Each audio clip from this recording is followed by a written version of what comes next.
And welcome into the Monday edition, Robby and Rexrode, 102.5 The Game. Robbie Stanley, Joe Rexrode, Ian Safar here with you on this Monday morning. We are live from our Busy Bee Plumbing, Heating, and Air Conditioning Game Nashville studios, home of the $99 yearly Beehive membership where the buzz is always about great service. Hope everybody had a fantastic weekend. Joe Rexrode, good morning. How are you? Doing okay. How are you? I am physically sick from the football that took place yesterday, but we'll get into that a little bit later in the show. Yeah. Good stuff. Yeah. Tough weekend. Ian Safar, how we doing? What's going on? Good morning. Happy Monday, everybody.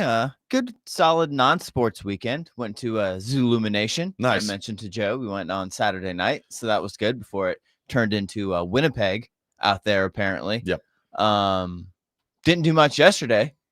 Watched some sports, watched some football, but it was not a good sports weekend. Did okay in fantasy. Not good in the picks. Not good for the Titans. Not good for the Preds. But overall, happy Monday. Happy Monday.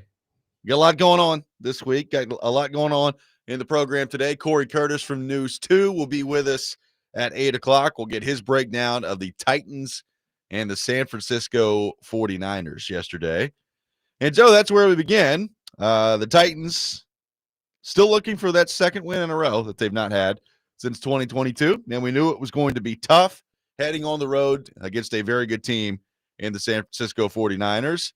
And it was tough, although Titans offense, throughout the game had their moments in the game. The Titans defense really didn't have very many moments in the game. San Francisco wins 37-24, the final score yesterday. San Francisco improving to 10-4. Titans now 2-12 on the season. Cam Ward, 18 of 29, 170 yards, 2 touchdowns, no interceptions, a rating of 101.2 yesterday. And the Titans ran for 136 yards as a team on 20 carries. Another good day from Pollard, 14 carries, 104 yards, 7.4 per carry yesterday for him. By the way, Spears had 3 carries for 34 yards, 11.3 per carry for him. So good stuff when they did run the ball yesterday. Joe, your thoughts on what you saw from the Tennessee Titans yesterday in the loss in San Francisco? Yeah, at this point, really the bigger meaning to me is just that they screwed me over in Pigskin Pick'em. I mean, that's really what I'm mad about. That's really how this game impacts me with the late field goal. I mean, I had the Titans covering. I didn't think they'd win. But the Niners, somebody makes a tackle. I don't know who made that tackle. Somebody makes a tackle where you just let them get a yard and then they kneel on the ball and then the Titans lose by 10, but it said they lost by 13. It's about what I thought would happen. It's about like you said, they ran the ball, so they're finding that. And again, it's too late, of course. It is something I thought might work. It's good for Tony Pollard to have this burst of energy and production in December, in a season like this. Yeah. I guess you could. I mean, I think I said this last week. Like sometimes you get in December, and there are some teams out there that are a little less excited about tackling running backs. Right now, the Niners are, of course, fighting for their playoff lives. They're probably going to get in, so they've got a lot to play for. But I thought the Titans, offensively, got some things done, had some chances to do more than they did. Cam Ward made some good plays. He also missed some plays again that you just can't miss. Yep. And the defense was it really just overmatched for the most part. Yeah, I mean, the defense, this was a pretty good reminder of, while I think Denard Wilson at times this year has done a really good job of making some lemonade out of some lemons out there. It's, yesterday you looked around and it was like, well, there's George Kittle catching another pass, and there's Ricky Pearsall running wide open down the field, and there's Christian McCaffrey making a play. Brock Purdy looked great yesterday. He was 23 of 30, 295 yards, 3 touchdowns, a rating of 140.3. And, when you read those numbers and you look at the way he played, it's like, yep, that checks out. It was not much going on for the Titans defense yesterday. They did create the one fumble where they got to Purdy as he was trying to throw and the ball came out before. And, you never know where those calls are going to go. And I heard him talking about it on the broadcast there. And we've seen if you've watched the Titans for any length of time over the last few years, you've seen those calls go 1,000 different ways. But Titans were on the right side of that call. They did create the one turnover, but that was about it on the defensive side of the ball yesterday. And, like you said, Cam Ward made some plays in the game. We're going to get into a part of his game here in just a minute that I'm starting to really, really like out there. But, there's a wide open play to Van Jefferson that he just misses that you cannot miss in the NFL. So, it's a gimme. Yeah, it's a gimme. And you got to be able to start to make those throws. And, you're not going to make all of them all the time, but you can't be missing some of them every week, right? That I think that's kind of the general point here. He's not going to make every throw, hit every wide open receiver from now to the rest of his career, but you can't be missing them every single week. And right now, that's what he's doing. Right. And then maybe the best play he made yesterday was again one of those extend the play, wind around, and he finds Jim DK for I don't know how you drop that pass. I don't know. I don't know. Stuff like that happened to him too. But yeah, quarterbacks miss throws every week, I would say, right? But it just seems like some of his are oh man, big moments that again, some of them are just they should be easy, and it just seems like it's just again the being sped up and just not getting the feet right or whatever it is, some kind of mechanical issue where that's happening to him. So that's definitely a big part of the growth for him needed moving forward.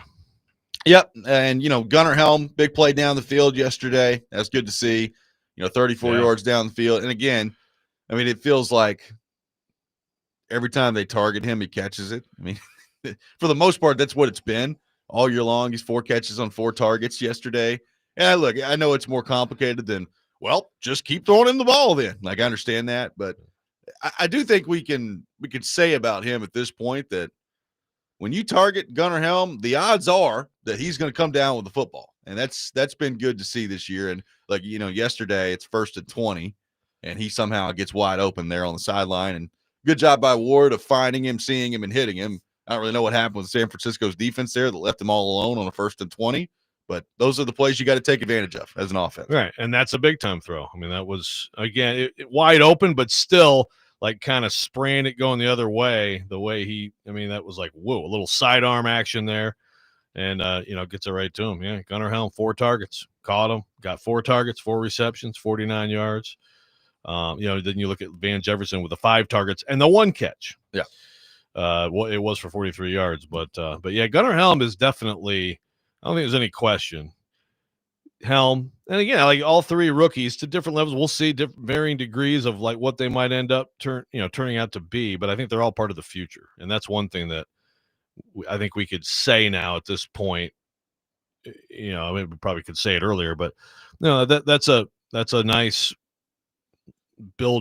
some nice building blocks of young guys. You still, I think, need more difference makers, but yeah, I think that Helm, in a better offense that just functions better and has more opportunities, could really be a productive guy in this league. Jeff Simmons with another sack yesterday and also a touchdown catch. So that all-pro push, Joe, is still coming through for Jeff Simmons out there. Good for him, on the scramble touchdown drill. Yeah, he just scramble drill. Jeff quarterback's Simmons. buying some time.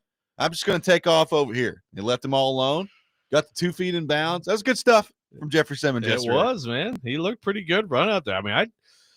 I think about here and there, maybe, giving the guy a carry, giving him a few. Why not, man? That'd be awesome. Has he ever actually gotten a carry? I know he's been, he's been in the backfield. Have they ever actually handed the ball to him? I don't think so. Well, we may need to try something here. Seriously, especially now, the slim down Simmons, the way he's running. I know. Who's going to tackle that? Who wants to tackle that? My gosh, if Refrigerator Perry and his 380-pound ass can get a carry, then why can't Jeff Simmons? I agree. McCoy, draw it up, man. Let's get in there. Seriously, we're trying to, find things that might be interesting about this team here in the end of the season. Let's have more Jeff Simmons on offense. So let me ask you this. We walked away from the Cleveland game, and I think some people who, maybe in the Titans fan base just said, you know what, Jim Schwartz, that wouldn't be a bad idea to get this head coach, or Kevin Stefanski, if he shakes free, that wouldn't be a bad idea to be head coach of the Tennessee Titans. I think in the aftermath of that game last week, we talked about, I don't know. And Jim Schwartz just got shelled by the Titans on offense. That's not very good. And Kevin Stefanski had a couple of just boneheaded decisions out there. So is Robert Saleh still alive in your head coaching search if you're the Tennessee Titans after the game yesterday? We got to turn your mic on. Oh yeah. Dang it. Sorry. Yeah, for me, they're all still alive. But yeah, no, I mean Saleh. I don't know if this is going to be like top of his resume tape that the Titans scrounged together 306 total yards and got 24 points for the Titans is a big number for the Titans. I mean, my gosh, what is that? 55 points in the last 2 weeks? It's a lot of points. Again, at least they're scoring some points.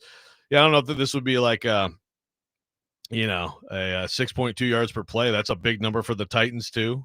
They outgained they're actually better than the Niners. The Niners had 70 plays to the Titans 49 is one issue in this game. But I wouldn't say that this is disqualifying. I think he can still get an interview. That's good. 615-737-1025, our phone number. 615-737-1025. There is one part of Cam Ward's game that I'm really starting to like, but I wonder how effective can it ultimately be for the Tennessee Titans? We'll get into that coming up next. Robby and Rexrode, 1025 The Game.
Welcome back in, Robby and Rexrode, 102.5 The Game.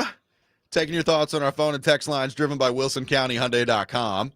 615-737-1025. Just enjoying a little Mike Vrabel press conference snippets during the break there. He's been a little too happy this year. I guess deservedly so. Got a little salty yesterday. Yeah, I recognize that tone. That post-disappointing loss tone. That's familiar. That one checks out. Yeah. Tyler on the text line says, 2 takeaways from the game. Can we take away late hits on quarterbacks going out of bounds? Purdy's pump fake going out of bounds is such a punk move. If he doesn't know he can't get hit and doesn't have the stones to make that play, get rid of it. Why can Jeff Simmons not learn you can't touch the long snapper on a field goal? Don't do dumb belief to hurt the team. That does seem to be a problem for old Jeff. Yeah, great season for Jeff. He's a burgeoning receiver. He's great at the scramble drill. Like we said, we want him to get more carries. Oh, yeah. Get some carries. Look, no carries. No carries ever. No carries. He did have one other touchdown reception, 23 versus Jacksonville. Okay. So he's great. Maybe take him off the damn field goal block team. How about that? Maybe so. Is he to hurt the team? Like, is he that important? I mean, he's in the middle of the line. Just like have someone who won't commit that penalty in the middle of the line. Seems to be a problem. Yeah, it's really like the only, every once in a while, obviously you can get somebody in the middle of the line who can really get up and like block a kick. But for the most part, you're blocking a kick off the edge, right? If you're going to block a kick. And like just for the most part, put somebody else in there. Unless like Colt Anderson is coaching the special teams unit on the other side, then you can probably just come straight up the middle. Well, that's true. Then anyone can. Yeah. It's like pick any one of the 11. Yeah, any one of you can. How about you all block it? So I don't know. It's like it's fine. Just Jeff, you know what? Here you go. We'll give you a break on that one. Okay. So Cam Ward, there's one thing about his game that is becoming, I think, pretty clear as the season has gone on here. He is really, really good at extending the play, buying a little bit more time, keeping his eyes down the field and making the throw. He did it a couple of times yesterday, not just on, the play to Jeffrey Simmons. That was the extreme one where he extended it for a while. But the little stutter step hesitation move that he gives to get around a defender, and it kind of, probably not the best day to bring this up because it does remind me of Mahomes a little bit, the way that he can kind of just kick around and roll out to the right. And everybody knows he's trying to get to his right, and Mahomes gets to his right all the time anyway and still keeps his eyes down the field, and nobody can stop it. Ward, a couple times yesterday, I thought he was dead to rights back there, and he gave one little move, avoided the rusher, kicked to the right, and seems to be relatively pretty accurate on the run, throwing the ball when he's scrambling and or extending the play. I think that's a big strength of his game. I mean, you can't really plan for that. That's just natural playing football type things. So that part of it has been good to see. It is a little weird to me, Joe, that it seems like he's pretty darn accurate doing that. And then it's sometimes when he's got a clean pocket and he's got his feet set, he's as inaccurate as he is. Yeah. Those two things don't add up to me. Yeah, I agree. I'm sure I kind of get it. It's like you've done it so much that's just a natural thing for you, and you've just it's something you've done your whole life, right? And so you've figured out how to have the mechanics all work together on plays like that, whereas obviously people have been trying to mess with his feet and all this, so it's more like it's probably just way more like learned behavior in some of this stuff when you're in the pocket, where it's like you can't do it like you used to do it, and again, I have no idea like the progression over years. I watched maybe like half of a game. He was at Washington State, then Miami. Everybody watched him last year. He was playing in the wing T in high schools, so, but I just think that's probably the explanation. And then the question is, can they get it to the point where it's second nature? Because those plays they look totally natural for him. And I agree. It's uncanny how well he throws it really sometimes. Good. Yeah. Like and again, there's a limitation to that because ultimately if he can't sit there in the pocket and consistently deliver the ball accurately, then it's just not going to work out. Right. And, No. and I'm not willing to say that he can't do that yet, by the way. Like, I'm not just going to sit here and be like, well, he's screwed because he keeps missing all these throws. We'll see. And we've talked about the footwork with him and the offseason, and it's going to take an offseason's worth of work, at least, for that to continue to improve. So, we'll see what happens on that front. But, I mean, those plays that he makes, and this is not just yesterday, it's throughout the course of the season. I mean, go back and look at the first touchdown pass he threw. That was probably an extreme example of it too. But he's done it time and time again throughout the course of the year where he's extending the play, where the play breaks down. He's able to elude the rush. And again, he's not the fastest guy, but he's a little shifty back there. I think he's a little bit more shifty than people think he is back there. And he breaks free, keeps his eye down the field, and is able to deliver an accurate ball on the move. That's a really good trait to have. Now, can you get the other stuff to go along with it? But if you're out there, if you're looking for signs and you're looking for reasons to be encouraged by him, to me, I think, at this point in the season, we're 14 games in. He's done that enough for me to realize that I think he's pretty darn good at it. That's the strength of his game. Yeah, but it's like with everything with him, like Ultra BMW on the YouTube chat, who is one of the biggest cam do's out there. Definitely not a what are you doing? He's definitely a cam do. Making shirts on that yet? I mean, I feel like we don't push that enough. I feel like it's a pretty brilliant possibility, but I mean, I just need someone to like go into business with me on it. He's like, those are the plays that should be special. And again, those plays are special, and of course, like the ability to do that is like a lot of people can't do it. But like you just said it, if you can't do the regular stuff over and over and over as it needs to be done, then it's like at some point that's not enough, So I hate to be like pessimistic on a topic about things he does well, but that's the whole thing.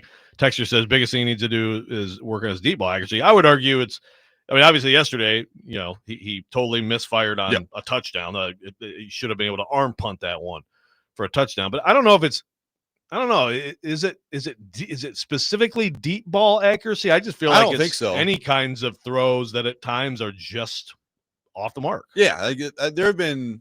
I would say that most of the throws he's missed on this year have been probably more like 10 mid-range. to 12 yards in front of him, right? Yeah, like it's being able to hit those throws.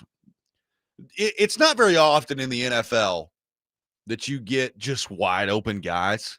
So when you get them, you got to hit them. I mean, that's what it is in the NFL. When you get wide open players, you got to find a way to hit those guys. And I feel like too often this year, he's missed on some of those. Yeah. I mean, look, Matthew Stafford yesterday had Higbee busted coverage, and he was wide open, and he just airmailed it. I mean, it happens. Matthew Stafford's going to win MVP. Yep.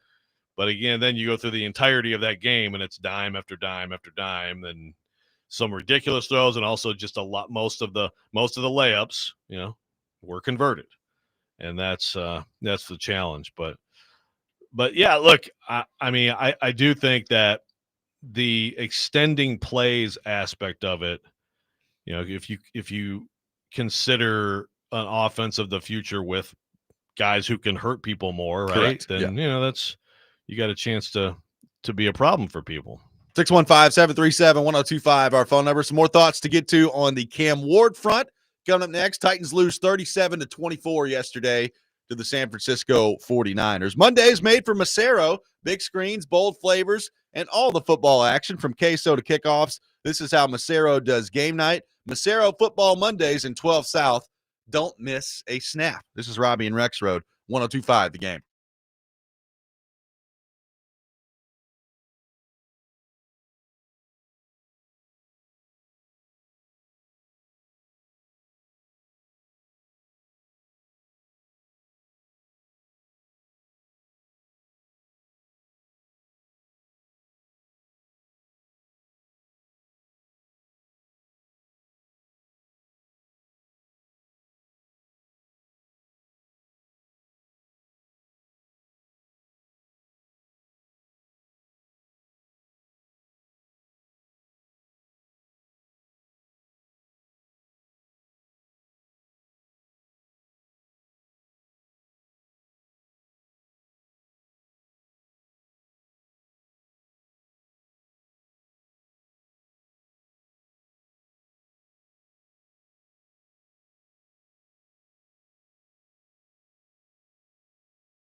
you were playing from behind most of the game, how do you evaluate how the day went offensively? I mean, it was good besides the 3 and outs. Those were the biggest thing. And, that's what hurt us the whole game, us not starting fast first half and second half. And then I think just the little mishaps on my end from, a run play only getting 1 yard. So, it's just the little things that we got to continue to clean up. But I think, we're playing, very good, especially up front. Those guys, they've been leading the way the whole year. I think they did an unbelievable job in pass protection today. And the run game, they're the reason why we were able to run the ball efficiently. That's Cam Ward after the game yesterday. By the way, I feel like because of what's happened the last few years, we probably need to point this out. 0 sacks for the San Francisco 49ers yesterday. 0 sacks, 3 quarterback hits. That's no man door required. How many times has that happened in the last few weeks or last few years with the Tennessee Titans? I would say not very many. All of a sudden, they have a great offensive line. Mandor on, in, Mandor out, whatever you need. Door was off the hinges yesterday. Yeah, but they're fine. Not applicable. Yeah. That's probably doesn't speak well the 49ers. No. I mean, that's the thing. Like they are a shell of themselves of what they were not long ago. We talked about it going into the game. All the people that they don't have anymore, or hurt or gone or whatever. So yeah, I do wonder about the Niners and that defense, moving forward into the NFC playoffs. But if they get in, but hey, good for the Titans. I just feel like that's something worth celebrating. Yeah. 0 sacks on the quarterback. That's good stuff. Doesn't happen very often around here. Yeah, I mean, plenty of bad defenses without great pass rushes have still padded their stats at the Titans' expense in the past few years. Yes. So, progress. Jeremy from Cookeville says, this season for the Titans has gone as well as we could have hoped. Cam looks like has the makings of an NFL quarterback. Rookie class looks like one of the best we've had in a long time, and we have some decent linemen. Jeremy taking the glass half full approach. Good to see this morning from a Titans fan. That's a very optimistic take. I don't know that I would agree with it's gone as well as we could have hoped. Yeah, I would have to disagree on that one. You could have hoped. I don't think people are hoping for, how about 2 wins and every once in a while look okay. Yeah, like I would even extend that to Cam Ward. Like I don't think that Cam Ward has played as well this year that you could have hoped for heading in. Now, he's had some moments and he's had some games where he's been pretty good. He's had some drives late in games where he's come through and has played pretty well. So that's been good to see. On the whole, I would still say, I don't know if disappointing is the right word. It would be, I would say the numbers, the way he's played on a consistent basis, I certainly think Titans fans probably hope for more than we've seen to this point. I think a bit underwhelming would be how I would describe it. A bit underwhelming while showing providing some hope for the future. Right.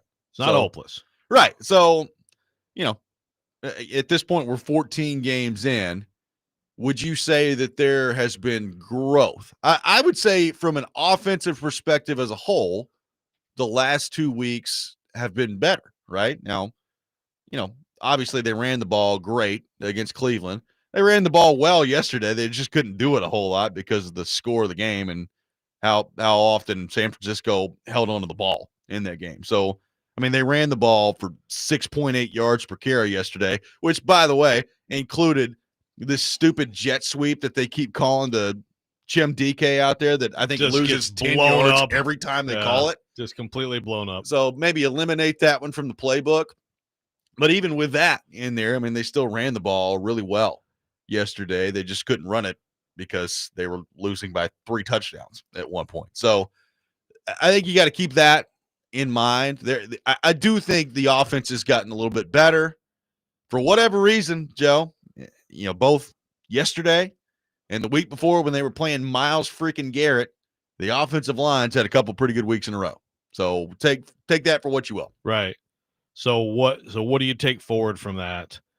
Skoronski has played well this year. I do think that, I didn't notice too much bad from Latham. No. So I feel like if there's one thing, like, who's the most important? He may be as important as anyone not named Cam Ward here down the stretch, right?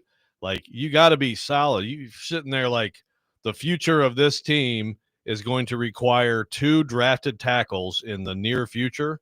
It's just too much with everything else you have. So that's probably the biggest takeaway is like Latham maybe responding to to the bad play, to the criticism, to the both outside and inside the locker room criticism. That I think that's a big story to track. Like Pollard rush. I mean, like stuff like that, like good for him, but that doesn't necessarily mean a whole lot for the Titans' future. But yeah, any kind of positivity with the offensive line is a good and a much needed thing. Real quick, Ultra BMW does say he probably is a Cam do, but he wouldn't have picked him one of the picks. Okay, I thought you were like one of the people pushing for him all along. But yeah, that's fair. That's fair. Seems like we've lost some of those people. Some of those people at the time are not admitting it now. Right. Yeah. I'm not saying Ultra BMW is one of those people. I'm just saying in general, I've noticed that. Right. Yeah. Deleting old tweets and stuff. It's like, so let me see how this goes a little bit longer.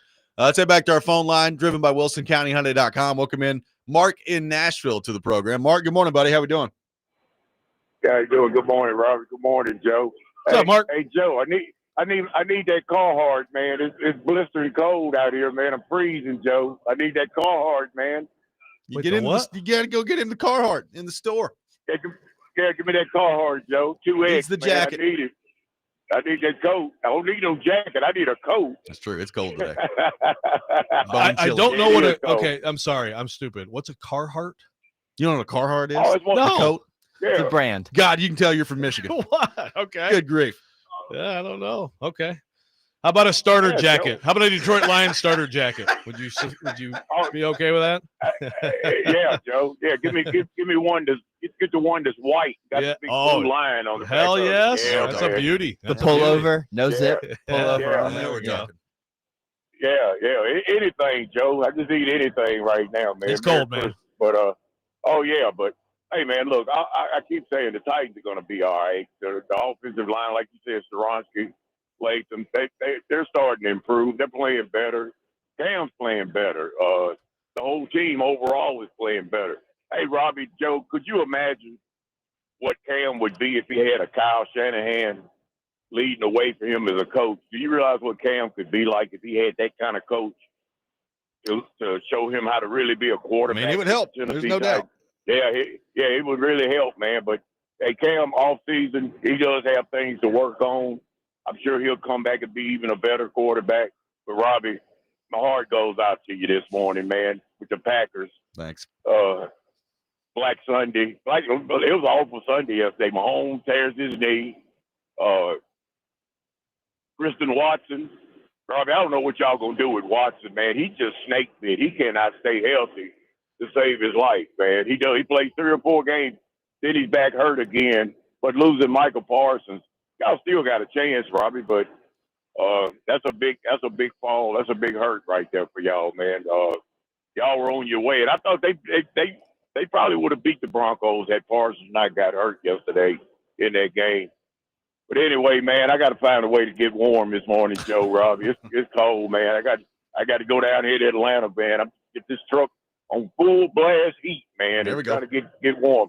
Hey, Joe, don't forget my coat now, man. You done promised it to me, Joe, so I'm gonna look for it, man. All right. I've got some time to shop today, and thanks for warming Robby's heart too. Yeah, Mark. appreciate it. That's we are gonna. Now it's on the screen up there. Oh, so it's now just you real can good. see on the screen too. Let's do it again. Thank you, Mark. Appreciate it. Hey, man. Yeah, man. Y'all good friends of mine, and Ian is too. I ain't gonna leave Ian out too. Appreciate it, Ian. We'll see y'all later, man. All right. So Carhartt, CARHARDT. Yeah. Okay. Dude, I don't know. I own plenty of. I mean, no free shout outs, but I own plenty of their stuff. Keeps you warm. Okay, interesting.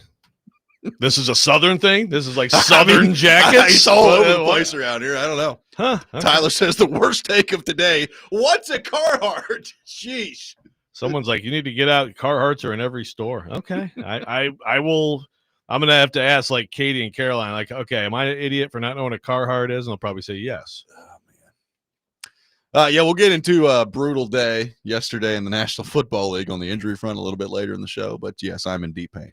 today. That's tough, man. Deep pain. Yeah. 615-737-1025. Our phone number. A lot more of your thoughts to get to on the Cam Ward front. We will do that. More takeaways from a 37-24 loss for the Titans to the 49ers yesterday. Robby and Rexrode, 1025 The Game.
Welcome back in, Robby and Rexrode, 1025 The Game.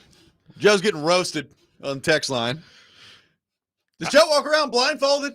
He never sees anyone in Carhartt? Thank you, Logan. Hey, maybe this can lead to a Carhartt sponsorship, huh? I can be a good clothing model. Look, put one of those on this delicious body. Let's see how that is. You be selling those like hotcakes. You want to see your sales skyrocket? Have some of that, baby. long as I can Rexrode. show off Is the there a pecs little Carhartt bit, you know? magazine? I mean, they've got everything else. I assume they got a magazine or something. Fashion Or at one magazine point. Yeah, style? just get them in Yeah. there and Rexrode to get the sales It's going. like a firefighter calendar. Be like like those dudes in, like the Sears, JCPenney Sears, wearing some khakis, I mean, Used the to go through funniest the part Sears about catalog, this, pick out the Christmas presents you want. I think the best part about this is that the chances that you actually own something that are of the Carhartt variety are pretty high. Like just going through your closet, I bet you'd find something. It's probably too early to text Katie, right? That'd probably be. Yeah, probably so. I don't think she'd appreciate that. I mean, she's probably up. Should we call her? Hey, can you go check and see if there's any Carhartt? Have you ever bought me Carhartt? Do you have Carhartt? All right. I don't know, man. I don't know. I'm not like all that knowledgeable about fashion or most things. So, give me a break here. Titans lose 37-24 to the San Francisco 49ers yesterday. They dropped to 2-12 on the season. It's also we mentioned the defensive performance. It's one of those situations where you wonder when you look at their back end. Shador threw for 360 yards or whatever it was last week. You had Brock Purdy light him up yesterday. Are we just finally seeing, Denard Wilson has been able to kind of put lipstick on a pig throughout the year? And are we kind of seeing that at some point, the talent that you have back there, particularly at corner right now, is just bad, and there's only so much you can do. And if you're not going to get home pretty quickly on the quarterback, and, the Titans outside of Jeff Simmons are not really equipped to get home pretty quickly on the quarterback, then you're just going to be up a creek when it comes to defending the pass. They've been kind of lit up in the passing game the last couple of weeks. Yeah. Yeah. You got a bad corner situation, as we know, and some of that self-inflicted. And then, Hooker almost had a pick yesterday. I feel like there's a lot of almost out there. The pass rush has been better than expected for sure. The last couple of weeks, pass protection has been better than expected. Pass rush has been certainly better this year overall than expected. I mean, Ward's kind of a revelation. Key will come in there. Key, by the way, we should talk about him at some point. Oh yeah, you tweeted about it, right? Yeah. It's like it's his goat. Every coach sucks that I play for. We don't make adjustments. What's that? Is that the third time? I think it's the third time in the last 2 years that Arden Key has brought that up. I remember it was the off season. It was like the OTAs or early in training camp, one of the two, when Brian Callahan and his staff first got here, and he's like, that last staff, we never made any corrections. And we joked about that forever of, well, I guess Vrabel and Shane Bowen were just walking around saying, yep, we're not watching any film. We're not making any corrections. And then by the end of last year, it somehow circled back with Arden Key to, you're not making any adjustments or corrections out there. And we're back on the adjustments after yesterday. Yeah. Seems to be Arden's go-to. We should probably play that for anybody who hasn't heard that. Just we don't adjust. We don't adjust at all. So it's like, I think Kaharski or whoever was like, or TD, okay, what does that mean? Yeah. I mean, yeah, X's and O's. Yeah. Like the coaches, all right, just keep running the same thing over and over. Yeah. That's interesting. But I think Denard Wilson's done pretty well with everything he has.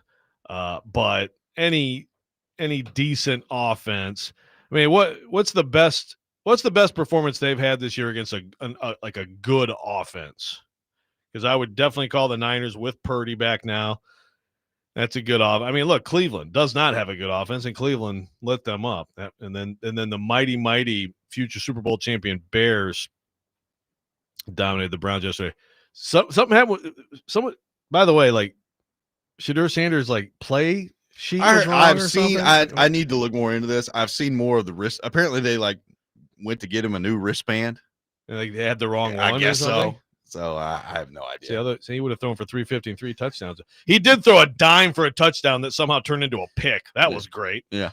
But yeah, so the Browns lighting up your defense is probably not a good sign. The answer is none, pretty much, to your question, Joe. Yeah. I mean, the best one would be probably Denver, right? And Denver's offense is very hit or miss. I mean, yesterday Denver's offense looked like the greatest thing in the NFL. I will say Bo Nix did look good yesterday. Yeah, he did. I was like, okay, this does not look like the dude I was watching earlier this year. I mean, maybe the other one would be, I thought there was a chance that the defense might get absolutely waxed against Justin Herbert and the Chargers. But the Chargers have been so banged up all year, particularly, and wasn't that the game too where Joe Alt got hurt again against the Titans? Yeah. So, I mean, they've been so banged up that, the Chargers, to their credit, keep pulling out wins, and big win for them yesterday, but I think they're limited offensively, number one, because their offensive line is all banged up, and then more recently, Herbert has been banged up. The Chargers are the Oklahoma of the NFL. Like, they're going to be in the playoffs, but I really don't want to watch them because they're really boring. Yeah, kind of adds up that way. It's your boy coaching, though. You never know what he's going to say. Harbaugh? Yeah. Well, he's still processing, like, I saw the that. smoldering wreck that he left behind in Ann Arbor. I saw that. Still processing. Still processing what I saw there. Chika Okonkwo, 4 catches, 33 yards. Yesterday had a big first down in the game. Io Manor had 1 catch early in the game for 17 yards. That was it for him on the 1 target. Jim DK, 4 catches, 17 yards on 5 targets yesterday. And we mentioned the stupid jet sweep that they keep trying to him, or reverse flip, or different variations of that play that have him running sideways that seem to always end up for a 5 or 6 yard loss. Like, there's always someone who they must be tipping it, because I feel like every single time they run that play, there's someone who gets immediate penetration to cut him off and drop it for a big loss. Between that and the screen game, I mean, how many wasted offensive plays? But again, and we're talking about a team that scored 55 points. Like he said, they score more than 10 points again. I mean, 55 points last 2 weeks. This is what we asked for. If you're going to lose, at least make some plays offensively, score some points. They are doing that. They are. And again, to your point, there were more points to be had yesterday by the Titans. That's the main thing, is they scored 24. And look, I know later in the game they scored 14 in the fourth quarter. I do wonder how much of that is San Francisco sitting back a little bit but they scored 24 points, and they had a couple other plays they could have made that maybe you get into the 30s back-to-back week. Can you imagine what we do around here? My goodness. Yeah. I mean, when's the last time that happened? I mean, that probably happened in 2020, right? I mean, I bet you that didn't even – I'll look. I will try to confirm this, but I bet you right now that the number 1 seed team didn't do that. That could be. I don't know, but it's going to be close.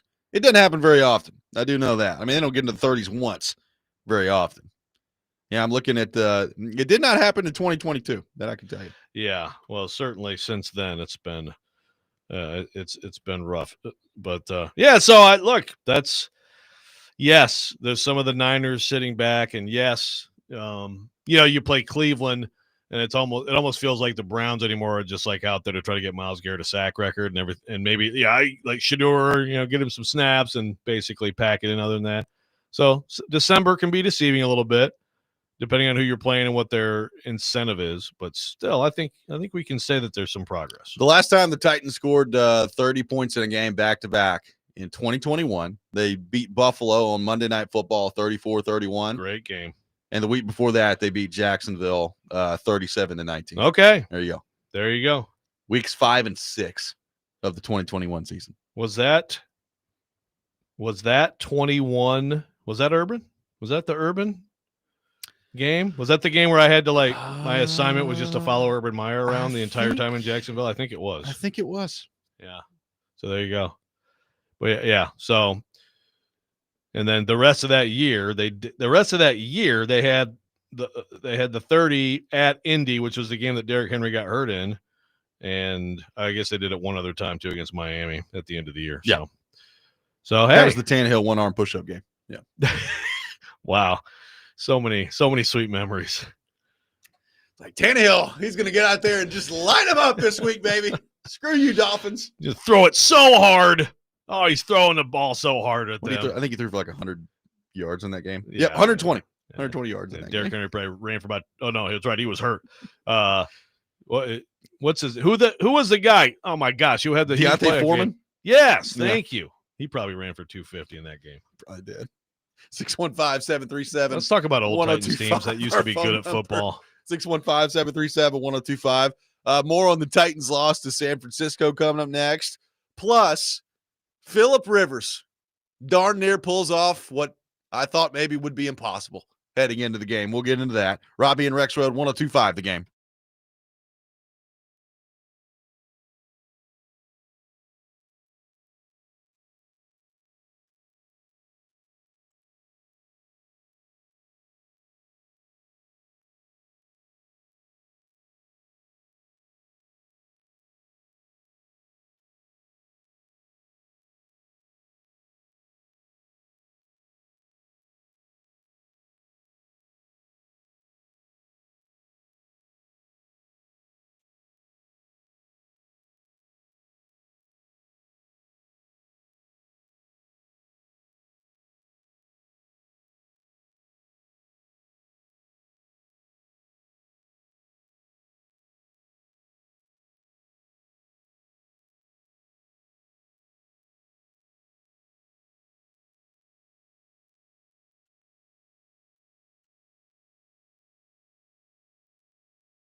Hour number 2, Robby and Rexrode, 102.5 The Game. Robbie Stanley, Joe Rexrode, Ian Safar here with you on this Monday morning, live from our Busy Bee Plumbing, Heating, and Air Conditioning Game Nashville studios, home of the $99 yearly Beehive membership where the buzz is always about great service. We'll have Cory Curtis from News 2 with us at 8 o'clock for his weekly visit.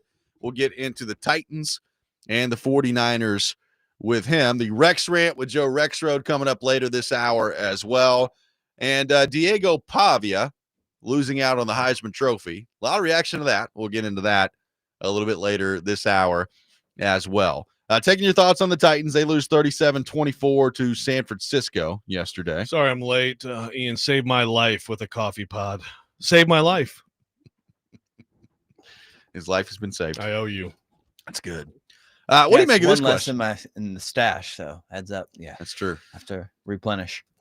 I'll bring some in. At some point. Ian's kind of a good guy for even telling you about it. There are people that would have kept that secret to themselves. That's true. He also probably knows that if I have a meltdown, it'll be bad for all of us. So, or good, maybe pass out. Yeah, or yeah. What kind of meltdown are we talking about? Yeah, that could give me some fodder here. Yeah, that's true. That could fuel some rants for a few weeks. I can be a funny mother farter sometimes. Every time, heart drops every time. Fart you, I won't do what you told me. Oh man. I was going to have a meltdown the other way. We just starts laughing the whole time. What do you make of this question? Which I have thought about. Now, granted, I think we're talking about basically a sample size of the last 2 weeks here where it's really been noticeable. But here's the question on the text line. I find it odd that the Titans' offensive line is getting better after Bill Callahan quit. I thought he was supposed to be offensive line Jesus. This is from an unnamed texter. Yeah. On the text line. Well, maybe he was the problem. Maybe he was Who the is problem. your daddy? And what does he do? I don't know, man. I don't know. Did we figure out Olga and Bertha were left behind or they were packed up? I mean, I think Olga and Bertha, if I remember correctly, were still here in the aftermath of his firing. Gifted to the Titans. That's the legacy. I guess so. Yeah. Whether or not they're still here, I don't know. Like, did he come back in and, in the middle of the night, take them back home with him? I have no idea. Yeah, it'd be hard to sneak those out of the place, break those down. Yeah, I don't know. I mean, I think we should pause and pump the brakes on, wow, this offensive line is really good. They have had a couple good games, though. And again, I really think that the Browns game in particular was a case of like good game planning at the expense of the Browns. I mean, I think that they had the perfect game plan to neutralize Myles Garrett. And then you don't know that Tony Pollard's going to rip off a 65-yard TD run or whatever it was, but that was good game planning. Be interested to see him. Does Bill Callahan, is he done? Is he does that leave a bad taste in his mouth? He wants to go somewhere else and do this stuff and prove that he's. I mean, all the stuff about him as an O-line coach wasn't made up or fantasy, and I think that if you have bad players, then you have some limitations as a coach. Do we give him any credit for Skoronski's development? Sure. I mean, he was been good all year, right? Yeah. I mean, Bill Callahan is 69 years old, I think. So, look, I think if he wants to coach again, he'll probably get hired to be another offensive line coach. But it is interesting that the last 2 weeks they've played really well. Again, we talked about this heading into the game. San Francisco doesn't have a good pass rush, okay? With Nick Bosa being hurt, they've not had a good pass rush all year. The Cleveland one is the one that still is amazing to me that the Titans did as well as they did in that game. Now, again, San Francisco doesn't have a good pass rush. Am I still surprised that they didn't end up with a single sack in the game? Yes, I am. But I'm just saying, yesterday's performance against a defense that has not done very well getting to the quarterback this year is not as surprising to me as the Cleveland game where I thought Myles Garrett might have 9 sacks by halftime. Yeah. Right. Yeah. So yeah. To me, while both are encouraging, it's two different things there. Yeah, no, for sure. Craig talking about Corey Levin. He certainly played well. I mean, it's pretty noticeable. He said should there be a battle at center. I don't know that Cushenberry will be here. I think if I'm not mistaken, the Titans can get out of that and not pay a ton in dead money. So I think Levin's good to have around for sure. Is he playing so well that it's like, you know what, center's good next year? I don't know. How do they feel about Cushenberry? That's an interesting situation, but it's always good when you have anyone who's a backup actually playing well and looking like they should be starting. Yes, and you've got now a Kansas City team that has been eliminated from postseason contention coming in next week with Mahomes not playing. I wonder what the motivation level is going to look like for Kansas City. I guess my point is, do the Titans have a chance here for the third week in a row to look like a pretty competent offensive line? Now, you still got to deal with Chris Jones. But again, like Kansas City's just not been in this situation. I have no idea what they're going to look like on Sunday. Are they phoning it in? You're still playing. Yeah, it's amazing to think that the Chiefs would be out of the playoffs coming here. Like Karski pointed out yesterday, the Titans only charge a premium price for this. This is the one game on the home schedule that they charge the premium. Mahomes is not going to play. And Mahomes will not play, and the Chiefs are out of the playoffs. Yeah. So Titans might go wild. They might look like a Super Bowl team on Sunday for all I know. That'll be very interesting to see what the Chiefs bring. Yeah. Because, again, I understand you're a professional athlete, but I do think when you've won for as long as they have, do you have that kind of extra motivation at the end of the year, that extra give a darn, to borrow a phrase from Phillip Rivers, who we'll talk about here in just a minute. So the point is, you mentioned Latham earlier. I think a couple games in a row here where you feel pretty good about him. If he stacks a couple more together before the season ends, how big a deal would that be at the end of the year to say, you know what? It was a struggle with Latham, but the last 4 or 5 games, we feel like he really figured something out there. To me, that'd be a pretty big deal in the positive direction heading into the offseason. Huge deal. No, I think he's the guy to watch the rest of the way. And, be interested, to hear some of the evaluations deeper on film study on him, his evaluation. But I don't think there's anything more important beyond, Cam Ward, obviously, than Latham solidifying himself and letting them go into the offseason and say, okay, right tackle is going to be okay. All right, now, at some point, Mandor is going to have to be replaced. But right tackle can be okay. LD from McMinnville really wants us to talk about this. Okay, so Gunnar Helm broke the franchise record for rookie tight ends. So for receptions? Previously held by Bo Scaife, which was 38, which isn't exactly okay. Good for him, good for him. It's 38 catches. It's not exactly like. I think Gunnar Helm's good, and I think he should in the future get the ball more, but that's sort of a, not enormous record there. Yeah. But we said it, LD. It's not especially. Sorry for ignoring Not it. especially noteworthy. Looks like the Cushenberry dead cap is 9 million. Okay. Is that okay? It's still that much? Okay. That's not 20. It that's drops not a from non-starter, but 23 or something this year to 9 next year. Yeah. Now, somebody wondering if the draft order changed after yesterday's game. It does not. They remained at 3. So now in front of them directly, the Saints did pick up a big win yesterday. So the Saints have now gotten to 4 wins on the year. But the Giants lost. By the way, Jackson Dart in the blue medical tent again. So that guy's having some problems. Well, staying and healthy. it's constantly looking at concussion. Exactly. I'm a little bit worried about that. And then the Raiders are the Raiders. And they've lost 8 in a row. Good pick by Joe there. Thank you. Eagles. I should have made it the lock. They got absolutely smoked by the Eagles. So, look, those two teams play each other. When is that game? Is that this week? Let's see here. The Giants and no, it's 2 weeks from now. I think it's the next to last week. Yeah, so December 28th, the Giants and the Raiders play each other. So one of them is going to pick up a win here. That's right. At some point. And the other one pick up a win. My guess is the other one probably will not. The Giants have the Vikings coming up this weekend, and then they close with the Cowboys. And the Cowboys are eliminated now, aren't they? Are they not exactly? Are they officially eliminated? That's a good question. I don't know. Pretty close. That's a killer loss for them. I will say, boy, that January 4th game with the Gardner Minshew-led Kansas City Chiefs and the Raiders, that could be a doozy.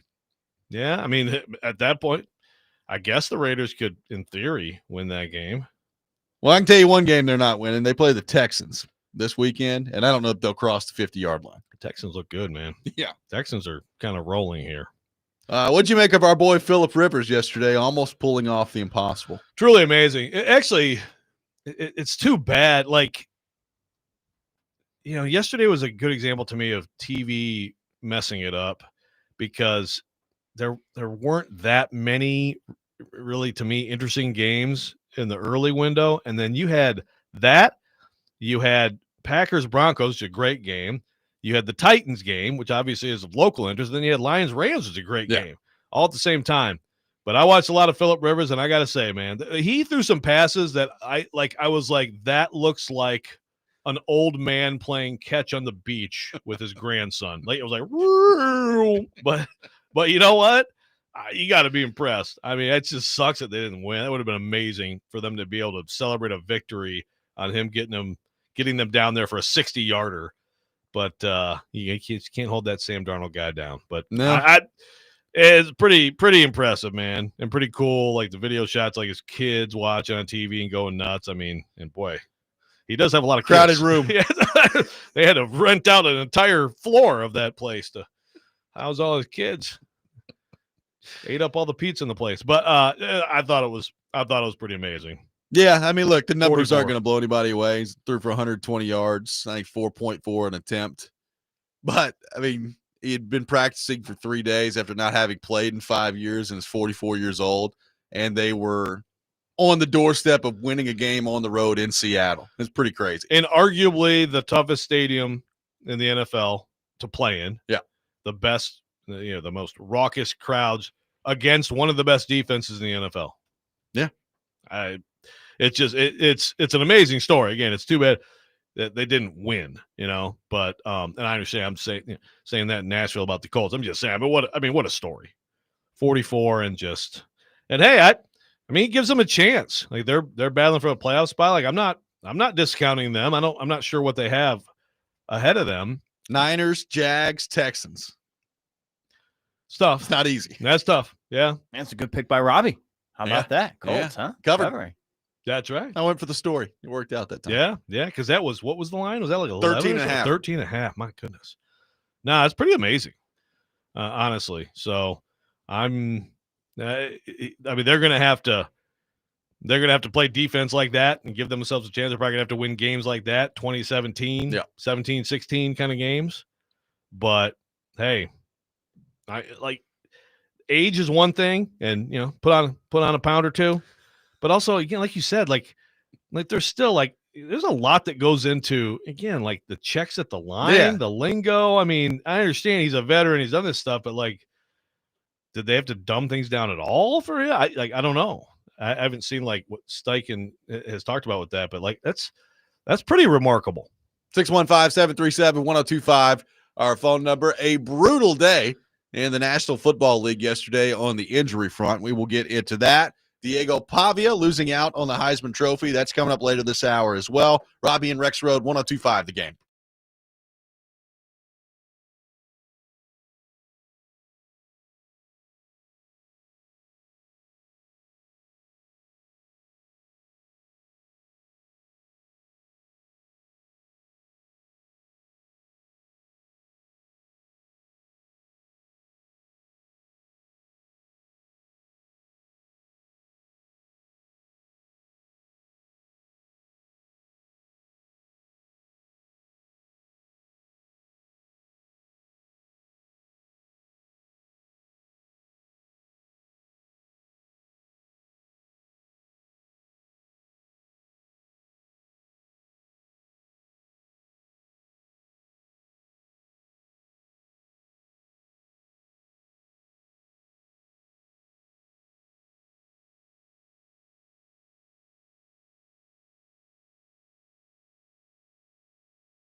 Welcome back in, Robby and Rexrode, 102.5 The Game. Taking your thoughts on our phone and text lines driven by WilsonCountyHyundai.com. Chasing Big Joe broadcasting live at the all-new Circus Sportsbook Kentucky in the Minton Gaming Hall today.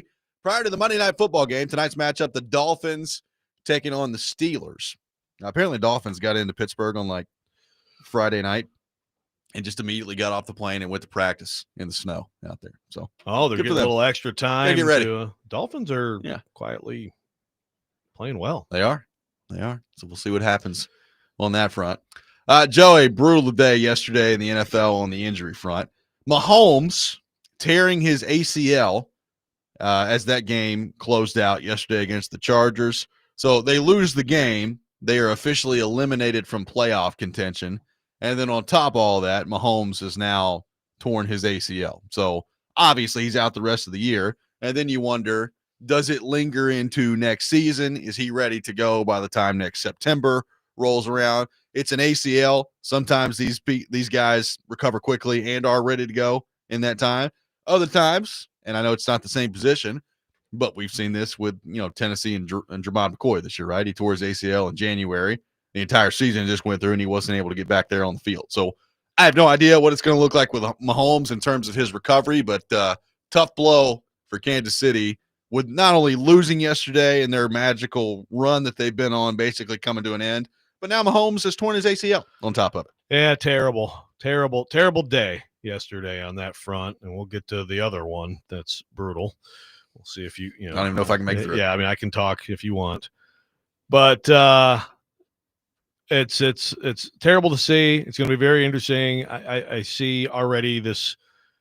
Is the Chiefs dynasty over? I mean, again, I'll remind everybody that Brady and Belichick went almost a decade without winning a Super Bowl. I would not.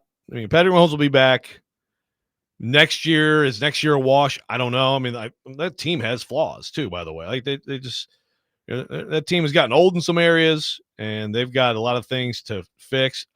If I'm Kansas City or Kansas City fans, I feel just fine about knowing that for the next however many years, Patrick Mahomes is going to be my quarterback. I bet you they're going to be a factor in the future. But this might be, maybe this is Kelsey now, and it's gonna have to be a retool for them for sure. So also it means this year, obviously we know Burrow is done, and that does not look good. What he said last week, how he played yesterday, his presser, it's like that doesn't look good. Mahomes is out. We'll see with Lamar Jackson. I mean, that was a big win for them, and I still think they could be dangerous, but they have a tough schedule. But the AFC just looks it looks wide open. I think with what Buffalo did in New England yesterday, I think we might be able to come back around to, is this finally the year for them? Yeah. I mean, it's from the perception standpoint heading in. And look, let me tell you, watch Denver up close and personal yesterday. They're pretty good. Like, Denver's good. Yeah. So it looks like the playoffs are going to go through them in terms of they're probably going to end up with a 1 seed, and you're going to have to go on the road to Denver if you're making it through in the AFC playoffs. So we'll see. But it does feel like, I heard Unsportsmanlike talking about this before we got on the air of, if it's not Buffalo this year in the AFC, when are they going to do it? And I think that's a fair question to ask. Micah Parsons tearing his ACL yesterday in the game for the Packers against the Broncos. It made me almost physically sick when I saw it. So awful. It's just terrible. And obviously, I mean, that changes the math in the NFC. It's not just the Parsons injury. Like, Christian Watson got hurt yesterday. They're already without Tucker Kraft. They're already without Elton Jenkins. They lost their probably second best defensive player in Devontae Wyatt for the year with a broken leg. Like, they got a lot of problems on the injury front right now. And I think when healthy, they're probably as good as anybody in the NFC. But there reaches a point where you got too many injuries, and I think the Packers are at that point. That's a brutal one yesterday. No, they might be. I mean, and that's in a lot of years. And the thing is, you think back 10 years after whatever happened in the postseason in the NFL, and you forget like what teams lost key guys. But it's a story every year. Look. The Lions lost their entire defense last year, and by the end of the year, they couldn't stop a cold. And that was a 15-2 team that could have made a run if they were average on D. Yep. And I do fear that this might be too much of the Packers overcome. Now, I also still think the Eagles are flawed, and the Rams are the best team. But their defense is it's not unbeatable. Yeah, it's not unbeatable. I mean, I think that, especially if Watson's going to be okay. I mean, I still think the Packers could win shootouts and they could do things here. But also, they have a tough schedule down the stretch. Yep, they got Chicago Saturday night on the road. They've got the Ravens, I think, at home after that, and then on the road to Minnesota to close things out there. So we'll see. I mean, the Lions lost yesterday. That puts them at what? 6 losses, I think. I think so. 8. Is it 8 and 6? Yeah. So right 8 now, and 6. they are the playoff picture in the NFC. Green Bay went from the 2 seed to the 7 seed with a loss yesterday. If they win on Saturday against Chicago, well, they'll vault back up to the 2. So those two are kind of volleying back and forth right now. And then after that, your 7 teams in the playoffs right now are the Rams, the Bears, the Eagles. Somebody's going to win the NFC South. I don't know who it's going to be, whether it's Carolina or Tampa Bay. I think they play each other this week. Unbelievable. They're both at 7-7. And then you've got the Seahawks at 11-3, San Francisco at 10-4. The Packers are 9-4-1. And really, the wild card team in contention after that is Detroit, but that's a damaging loss that they had yesterday. Yeah. Yeah. I mean, it's tough. The Rams are really good. The Lions, you lose at home to J.J. McCarthy and the Vikings, it's going to come back to bite you. By the way, J.J. McCarthy, so let's see. So he won in Detroit. Last night he won in Dallas, and he won in Chicago this year. I would say for people who, I understand he's looked bad at times, I wouldn't give up on that kid at all. No. It's been a little bit rough sledding, but yeah, I think he might be okay. I mean, people were talking about moving on from him when he had played like 6 games. Yeah. And it's like, all right, well, I understand he's not technically a rookie, but yeah, calm down a little bit. Yeah, exactly. And some of it's like the Darnold doing what he's doing, and you could certainly second guess that whole thing. But yeah, I think he might be all right. I think he might be okay. Don't do any more of the your own version of the gritty before you get in the end zone, though. Yeah. Apparently, Kevin O'Connell was mad about that. He doesn't get mad about anything. So, can you imagine? I mean, this is going back to the conversation before the year, why they need to, winning your division. I have no problem with it getting in the playoffs. The fact that right now it's looking like Seattle could end up going, 13-4 here and being the 5 seed in the NFC and have to go on the road in the first round to take on whoever wins the freaking NFC South. Yeah. We got to fix this in the NFL. Yeah, I know. I go back and forth on that. It's like last year, the Lions and Vikings were like the 2 best teams, and the same thing. The Vikings had to go out and lose that game to the Rams, right? Was it the Rams? Yes. Yeah. Nah, I mean, I like that division, that there's a reward for winning a division, but yeah, if it's get you in the playoffs, bad, there's your reward. Maybe there should be like a cutoff on if there's so many games separation or something like that, or you could just go record, just straight record and make that the thing. I mean, I think the reward should be you're guaranteed a playoff spot, but it doesn't necessarily guarantee a home game. Yeah. And I think this year is another good example of why. I mean, it's kind of a joke that they're going to end up being like 5 games better than the team that wins the division, and they're going to have to go on the road. Go on the road and play that team. Yeah.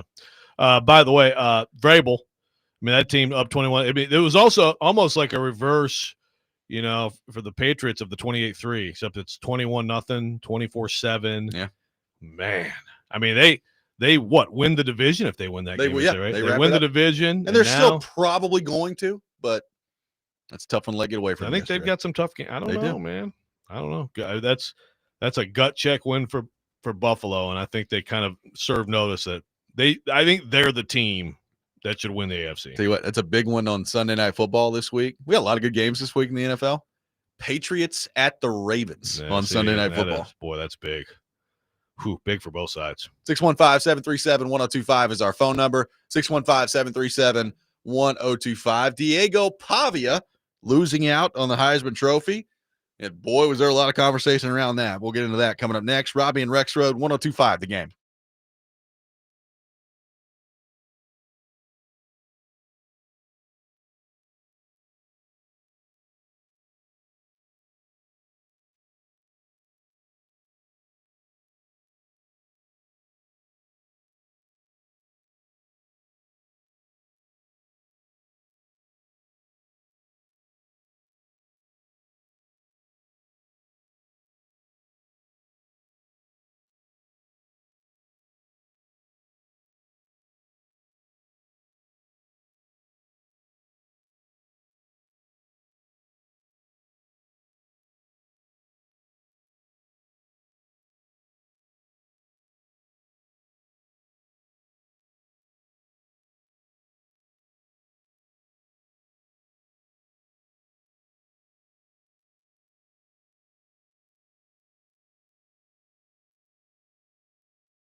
Now the moment everybody has been waiting for.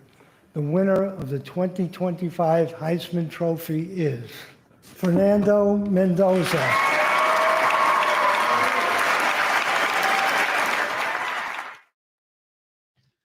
Fernando Mendoza winning the Heisman Trophy over the weekend. Diego Pavia losing out. So, Joe, let's just start there. Your reaction to Mendoza winning the Heisman Trophy, what the ballot looked like. In the end, like it wasn't really all that close in terms of the voting. I mean, Mendoza ran away with it, which I was surprised by a little bit. Like I was too. I'm not surprised Mendoza won. I am surprised by the margin of victory in which he won. Yeah, well, this is a good example, frankly, of how the athletic poll isn't always to be trusted, because it was way closer. It's a small, it's like 27 people, but then those votes. I mean, Stewart, Ralph Russo, a lot of us voted for Pavia first, and it was not representative of the overall race. It was much. I thought it would be. I didn't necessarily think it would be like a record, like a Bo Jackson, Chuck Long type year, but I thought it would be a lot closer than it was. Yeah, and then in the aftermath of all that, Joe, the ballots started to come out, and there was. I mean, first off, we've talked about this 100 times. There are way too many people that vote on the Heisman Trophy. I mean, it's actually like there are so many people that vote on the Heisman Trophy that it's almost amazing when you meet somebody in sports media who doesn't vote on the Heisman Trophy. So put that on your Twitter bio. Yeah, do not vote for Heisman. Yeah, I do not vote. Like there's way too many people that do this. So that's the first thing. I think we probably. I don't guess it's going to happen, but we probably need it to happen at some point where that gets fixed, because there's way too many people voting on this thing. It was pretty interesting to see like just the discrepancy in some of the ballots. There were people that did not have Pavia in their top 3 at all. A lot of people. There were some people that did not have either quarterback in the top 3, and they went with Caleb Downs in one instance, at least, with our good friend Mike Wilson. Well, so I'll get, but see, he did the no. Okay, so I tweeted at him. He and I had a nice text exchange Saturday. Someone got on Twitter and was like, "You better never have him on your show again." I saw that. I was like, actually, I think we should have him on every day this week. Yeah. Explain yourself every day. It'd be like Bart Simpson at the chalkboard. Why you? Here's the problem with his ballot. Caleb Downs. I mean, I'm here for. I don't have to just vote for the quarterbacks. Everybody says. Yeah.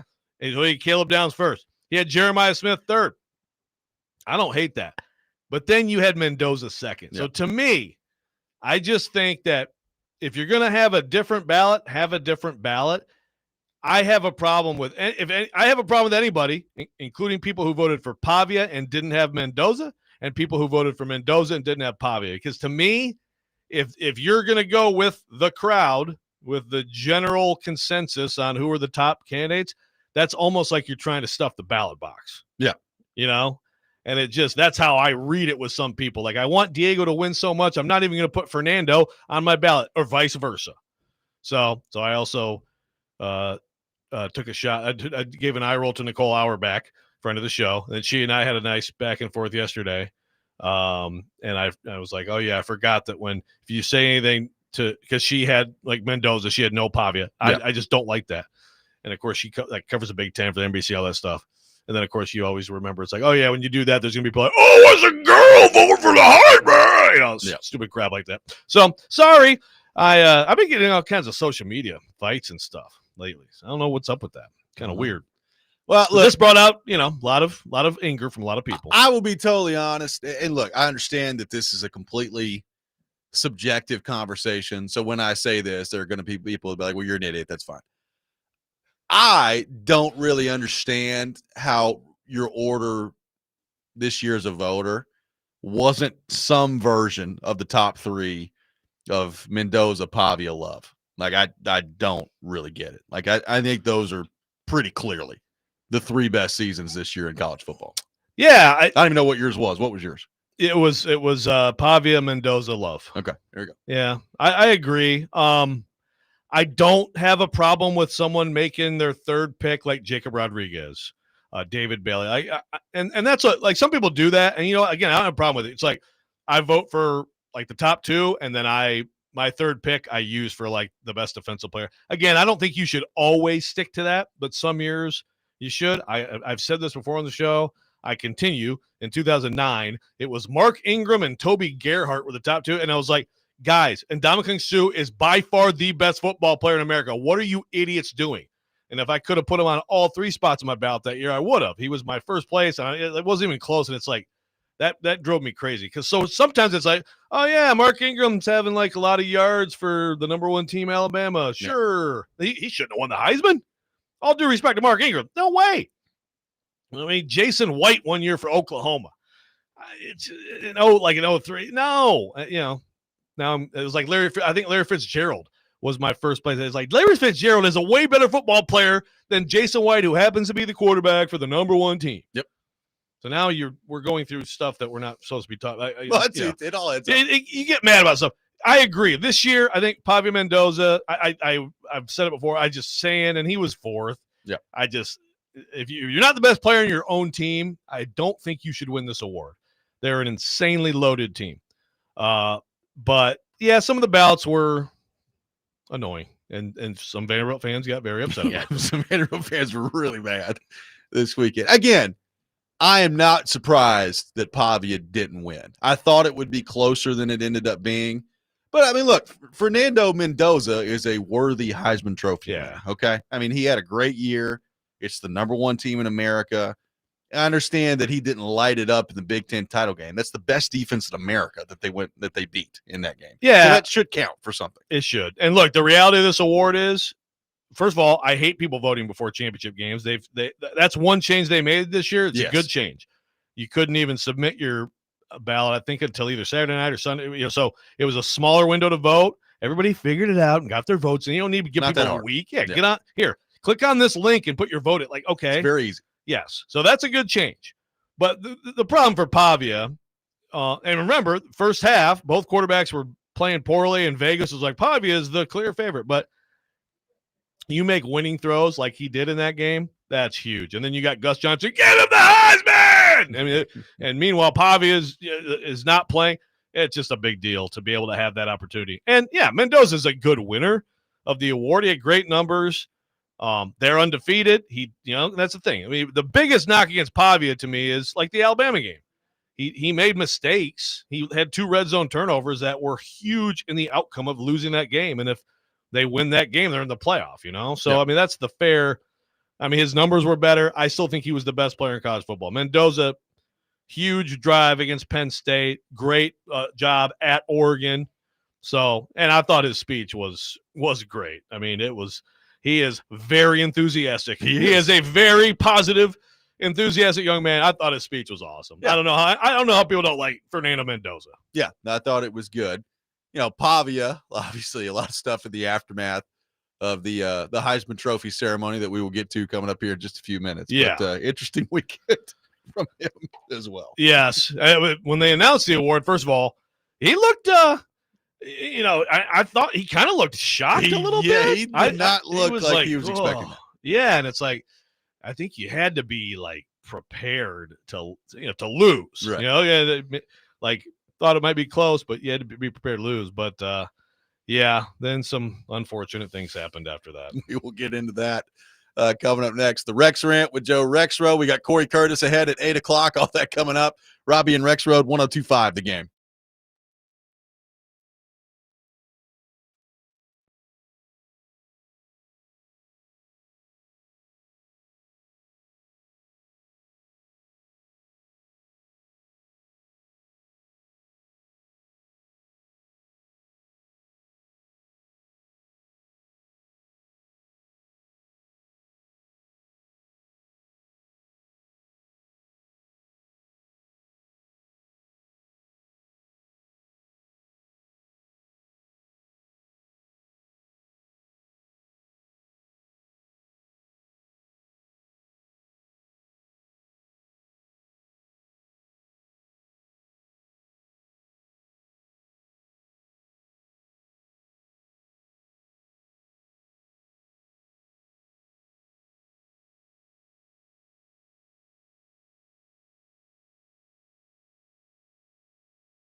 Sometimes he wakes up on the wrong side of the bed. And sometimes he's just, well, Joe. Awkward moment, let's do it. This is the Rex Rant, now on Robby and Rexrode. A pineapple? I have no idea what that means. Paul, I got something for you. We are but poor lost circus performers. Am I a clown to you, Mike? So I'm the jerk. Oh, he got kicked off the plane. And especially my husband, Archie Bunker. Can you just try to be a little nicer? Is this a kissing book? Family ties. Those matter. Blood's thicker in the water. You might want to sing it note for note. Don't worry. It is time for the Rex Rant with Joe Rexrode here on the program. Joseph, the floor is yours. Not to be a total downer here to start this, but when you play Edith Bunker, I got to say, I think Edith Bunker, I think a meathead, and this Rob Reiner story is just absolutely terrible, man. Absolutely terrible. Rest in peace, Rob Reiner. Now for my rant about Diego Pavia. But it's directed at many groups of people, including him. The F the voters Instagram post. Yeah, not great. Not great. Well, first of all, like 189 of us voted you first, Diego. F us too? Are you sure? Yeah, that was lame. It was a personal shot at you. That's what I choose to believe. I mean, maybe personal shot at you. Didn't vote you first enough. Like, did I need to send a ballot, have like your name huge on it, and then and no one else on the ballot? Yeah, that was embarrassing. That was lame. And I thought Gentry Estes wrote a good column in the Tennessean about it. We'll get to this. Like with Pavia, he's very polarizing. So there's a lot of people who don't like him, who have taken shots at him, who now that again, if you're him, I guess whatever, but that was just not a good way to handle it. It's like Gentry, it's like, in the past, like kid lose a Heisman. It was with his buddies, like, yeah, F those voters. All right, let's go to the bar. But instead, he makes an Instagram post about it. And then there's the video. So this one, I think maybe people are making a little bit too big of a deal. But so it's like this quick video of Pavia, who looks like he's been having a good time at a club in New York. And it's like they have some belt that says like F Indiana on it or something. It's like flashing it. And then he like flips off the camera and it's like, oh my God! You guys are acting like he's a serial killer. So here's the thing. First of all, Vol fans, you are so obsessed and so ridiculous about this. I mean, it's embarrassing too. So it's embarrassing on the Pavia front. He sent out a long apology. You got to be better than that. And I'm assuming, is this something that affects the NFL stuff with him? I mean, I don't think so. But, you want to project some level of class and like appreciation because you should be appreciative along with all the things that you've done. And I know that a big thing for him and a lot of athletes is like, chip on the shoulder and the haters and the doubters and all that stuff. But like some people actually have helped you a lot and supported you. So, you should have a little more class than that. Vols fans on this are freaking hilarious. I mean, freaking hilarious. Okay. Now let me go to Twitter. I got attacked yesterday. A couple, I think, maybe prominent. Let me see if you know these Vol Twitterers who continue to tweet at me right now, even as the show is going on. So you got this guy actually puts his name on it, which I'll give him credit. David Ferris, and then that's Dirty Knox Vol Vollington. You aware of either of these two? Know. Okay. I don't know those. So this guy sent me the video of Pavia, and essentially is like, "How could you vote for him?" And I'm like, well, first of all, like you're sending me a video for like after this, what are you talking about? The information was already gathered. So he's like, you're good with your Heisman hero saying F Indiana and F Heisman voters. Class act, right? Good Christian young man, ain't he? Role model for a generation. I'm like, yes, no other Christian ever says a bad word, you freaking jackass. And then he's like, you don't think the Heisman winner should be held to a different standard than your regular dumbass on the street? Like, yeah, I mean, he's supposed to be the best player in college football. The Heisman now is a total character award. I mean, what are we talking about? So then just back and forth with dumb stuff.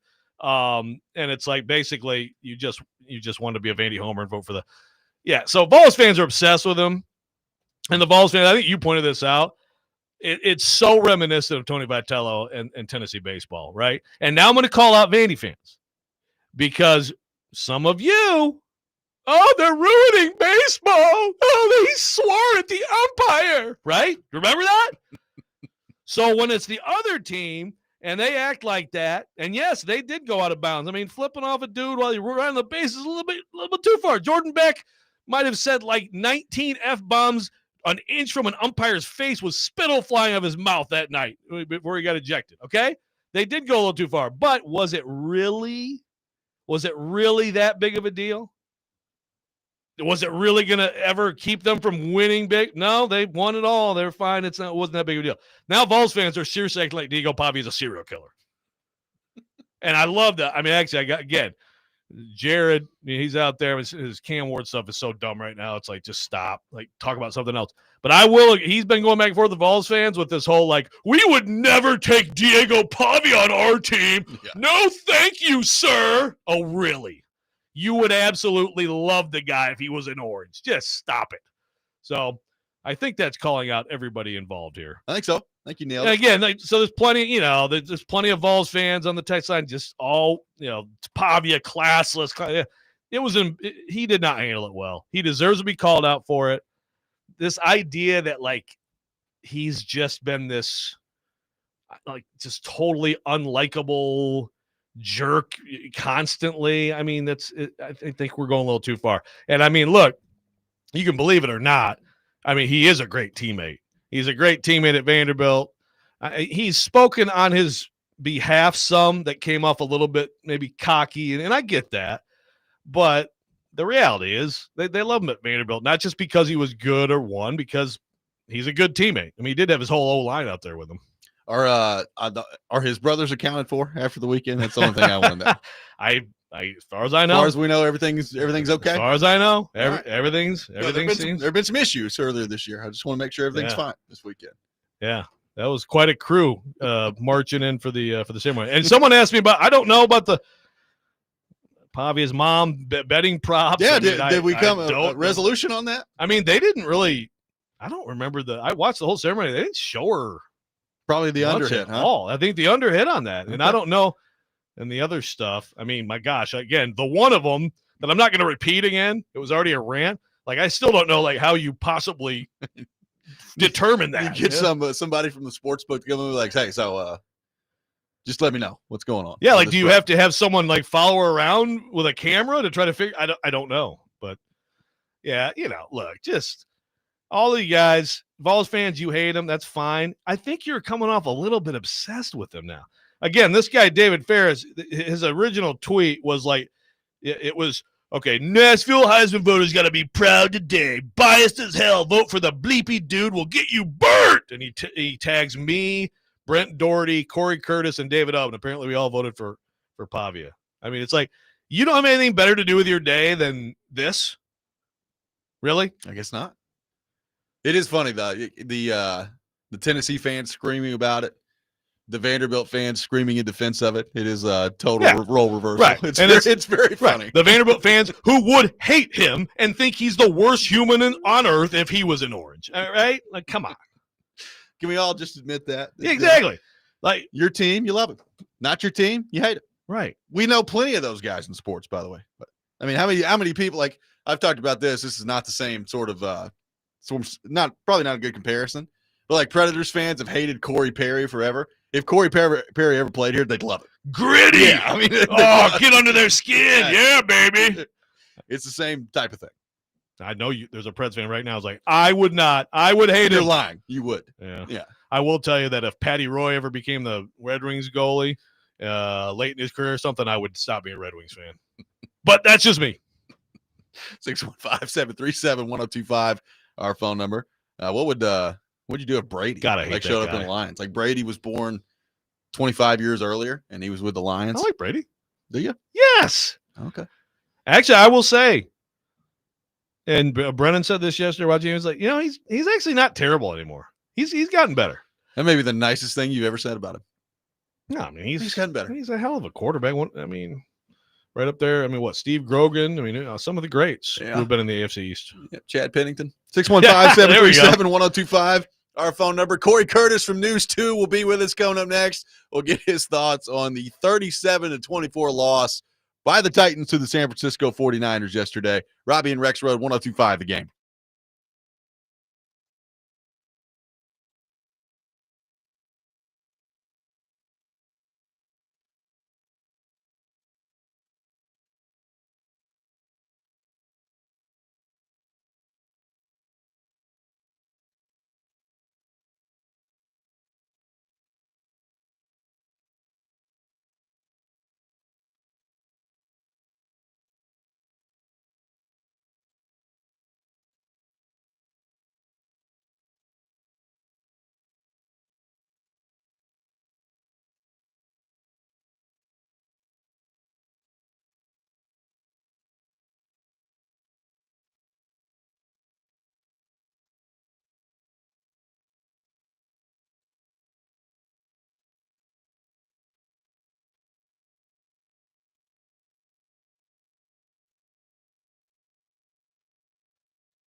Final hour, Robby and Rexrode, 102.5 The Game. Robbie Stanley, Joe Rexrode, Ian Safar here with you on this Monday morning. It's Monday at 8 o'clock, and that means it's time to head to our phone line, driven by WilsonCountyHyundai.com. Welcome in our friend Cory Curtis from News 2 to the program, brought to you by Tennessee Men's Clinic.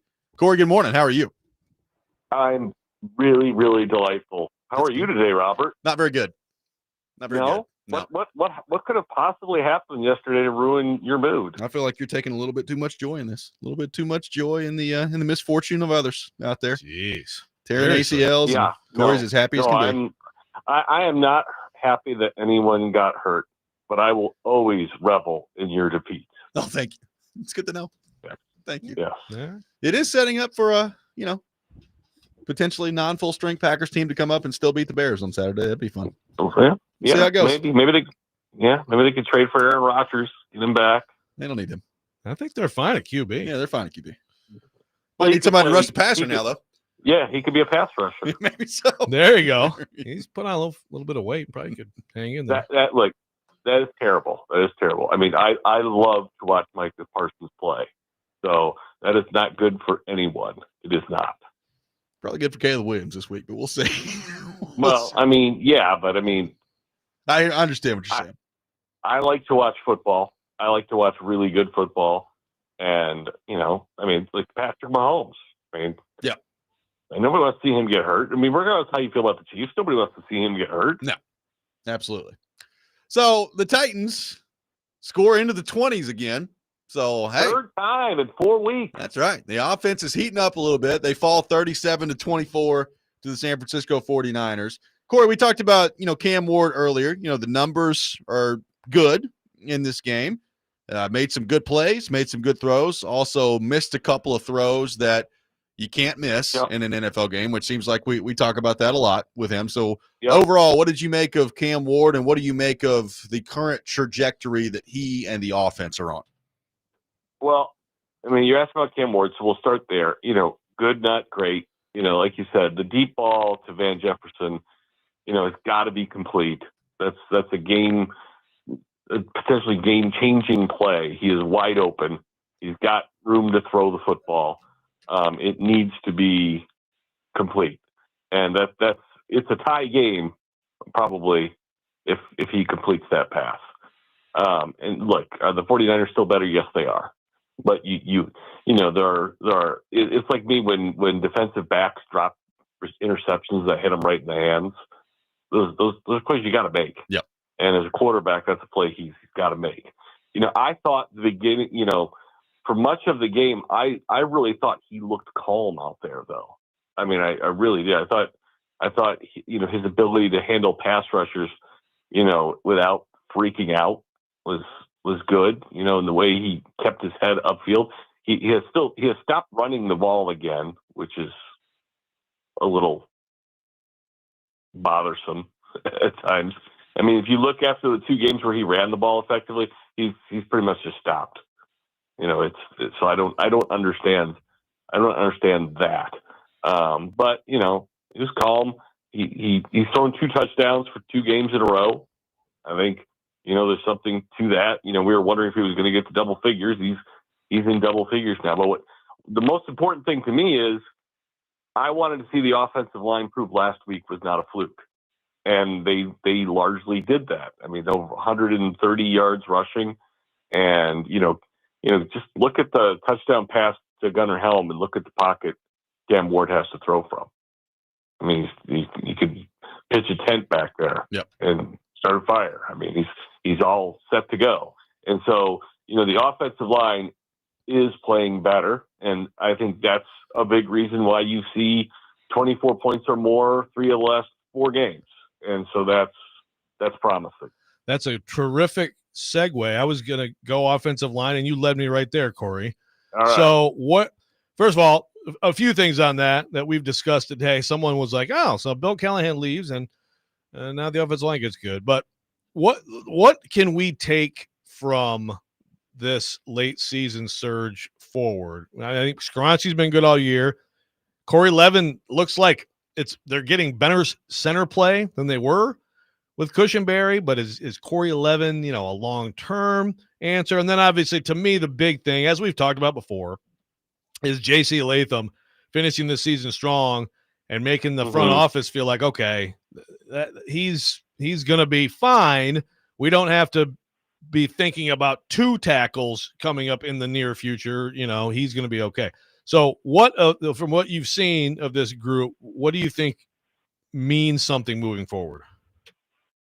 Well, I think next year is the most meaningful thing I can think of, because the way the team is structured, you kind of felt like this was largely going to be the group going in next year regardless. So if you can feel, a little bit better about that group, I think that certainly helps, where you don't have to invest high draft capital. I mean, chances are there's not going to be a really good one available in free agency, but you can continue to develop, what you've got now. Cushenberry started yesterday. Yeah. He went the distance, didn't he? I believe so. Yeah. And now I do know Levin played some right guard yesterday when Zeitler, went out.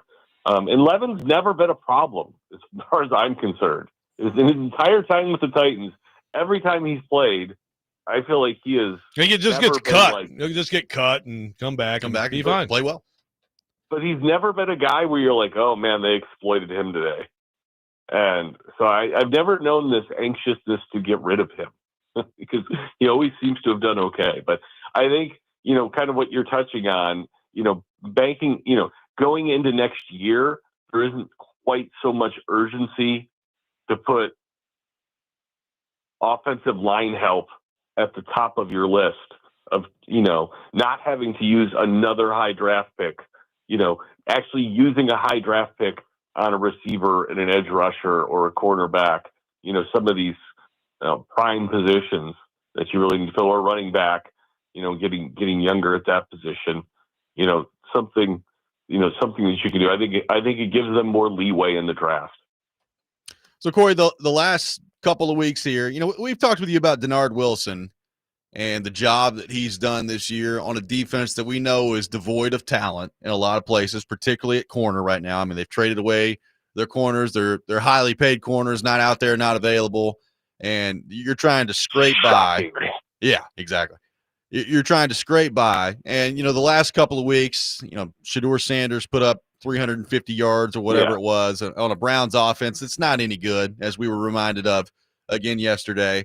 And Brock Purdy looked awesome yesterday. I mean, he ended up with 295 yards, 3 touchdowns, and obviously San Francisco's got some talent on the offensive side of the ball. Are we just seeing, as good of a coaching job at times as we think Denard Wilson has done this year?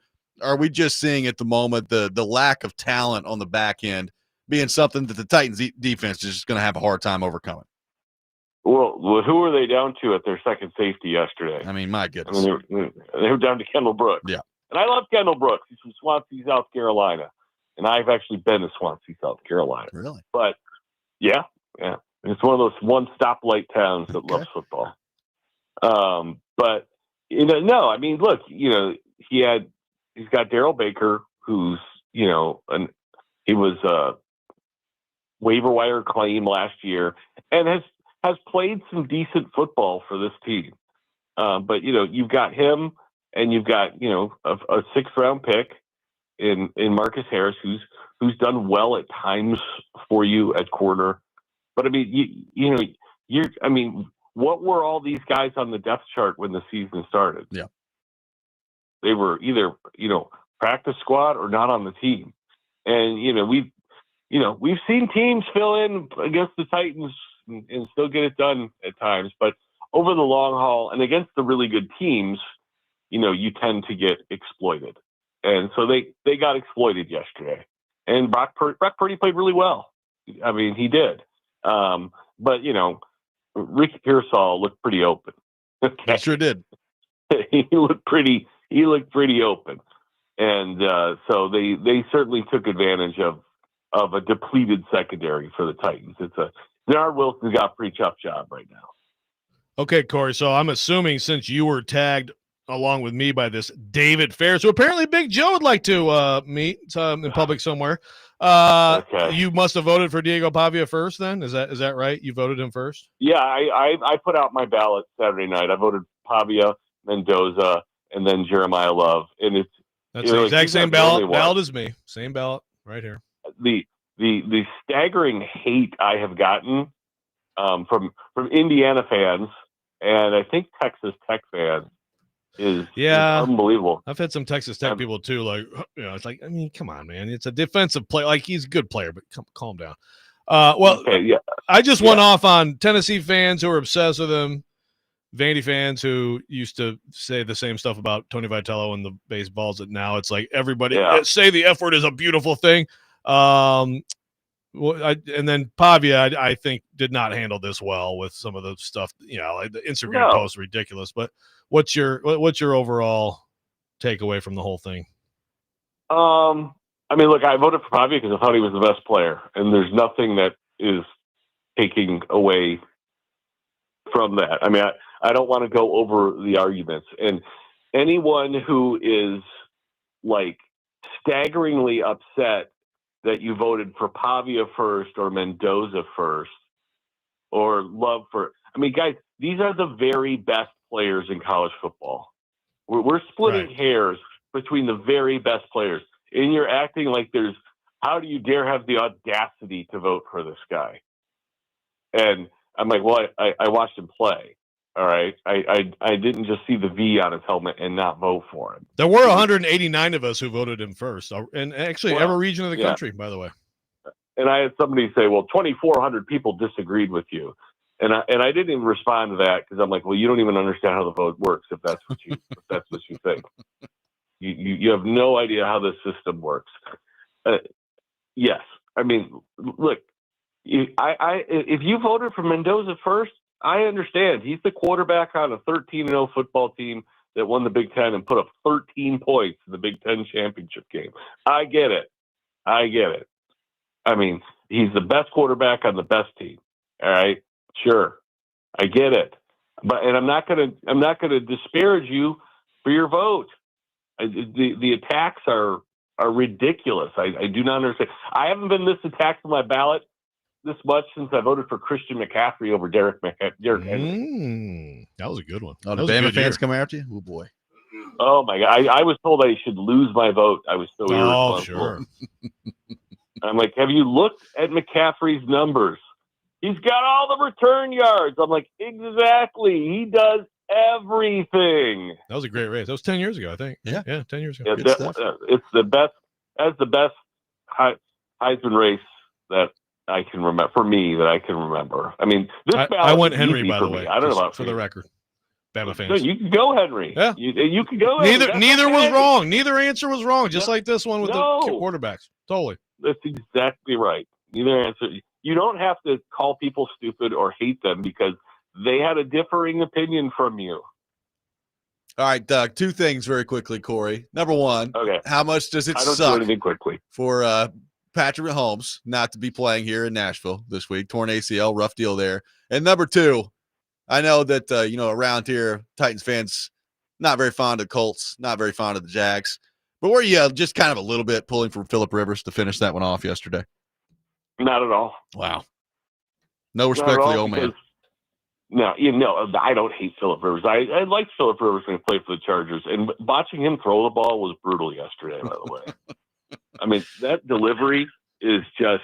It's always been wacky, but it looked a little bit more strained yesterday. It's like watching Charles Barkley swing a golf club. I mean, it's like he's shot putting the ball. Yeah. Now he's going to shot put it, all the way right up to the Hall of Fame. And like I said, I don't hate Phillip Rivers. I always enjoyed the competitor, and he usually made his teams better. And it's a remarkable story yesterday. It really was. I was stunned. I thought the Seahawks were going to win that game by 21 points. So that was pretty incredible. There was another part to this question. Just the Mahomes front of being down. First off, I guess the reaction of them being eliminated at this point from playoff contention, and now he has torn his ACL, and we'll see how long that could affect him, maybe even into next year. Yeah, it's that whole, draft and develop thing that everybody, keeps talking about, and they haven't drafted and developed as well the last few years, and they don't have the weapons around him that they used to have because, Kelsey got old, Tyreek Hill got gone, Xavier Worthy is a complementary piece instead of a dominant piece, and they just don't have what they used to have, and they don't score the points.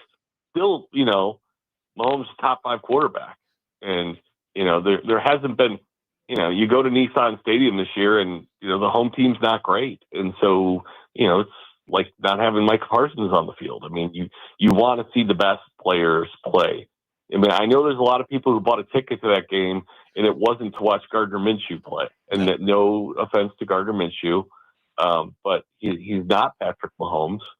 And it's like all the people. It's different. When you go to buy a Lakers ticket or something to watch LeBron play, and then he doesn't play. The only difference is Mahomes is really hurt.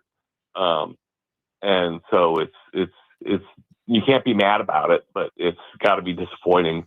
Kansas City usually brings an army of people everywhere they go. It'll be interesting now that they're eliminated from the playoffs and Mahomes isn't playing. How many people will eat their tickets or still make the trip to Nashville? Yep, going to be interesting to see. Cory, great stuff as always. Thank you for taking time to be with us this morning. And we will talk to you next Monday in the aftermath of another battle between the Packers and the Bears. Yeah. The Bears aren't like, I'm still not. I still don't think the playoffs are locked up by a long shot. We've got 3 really tough ones, and we could lose them all.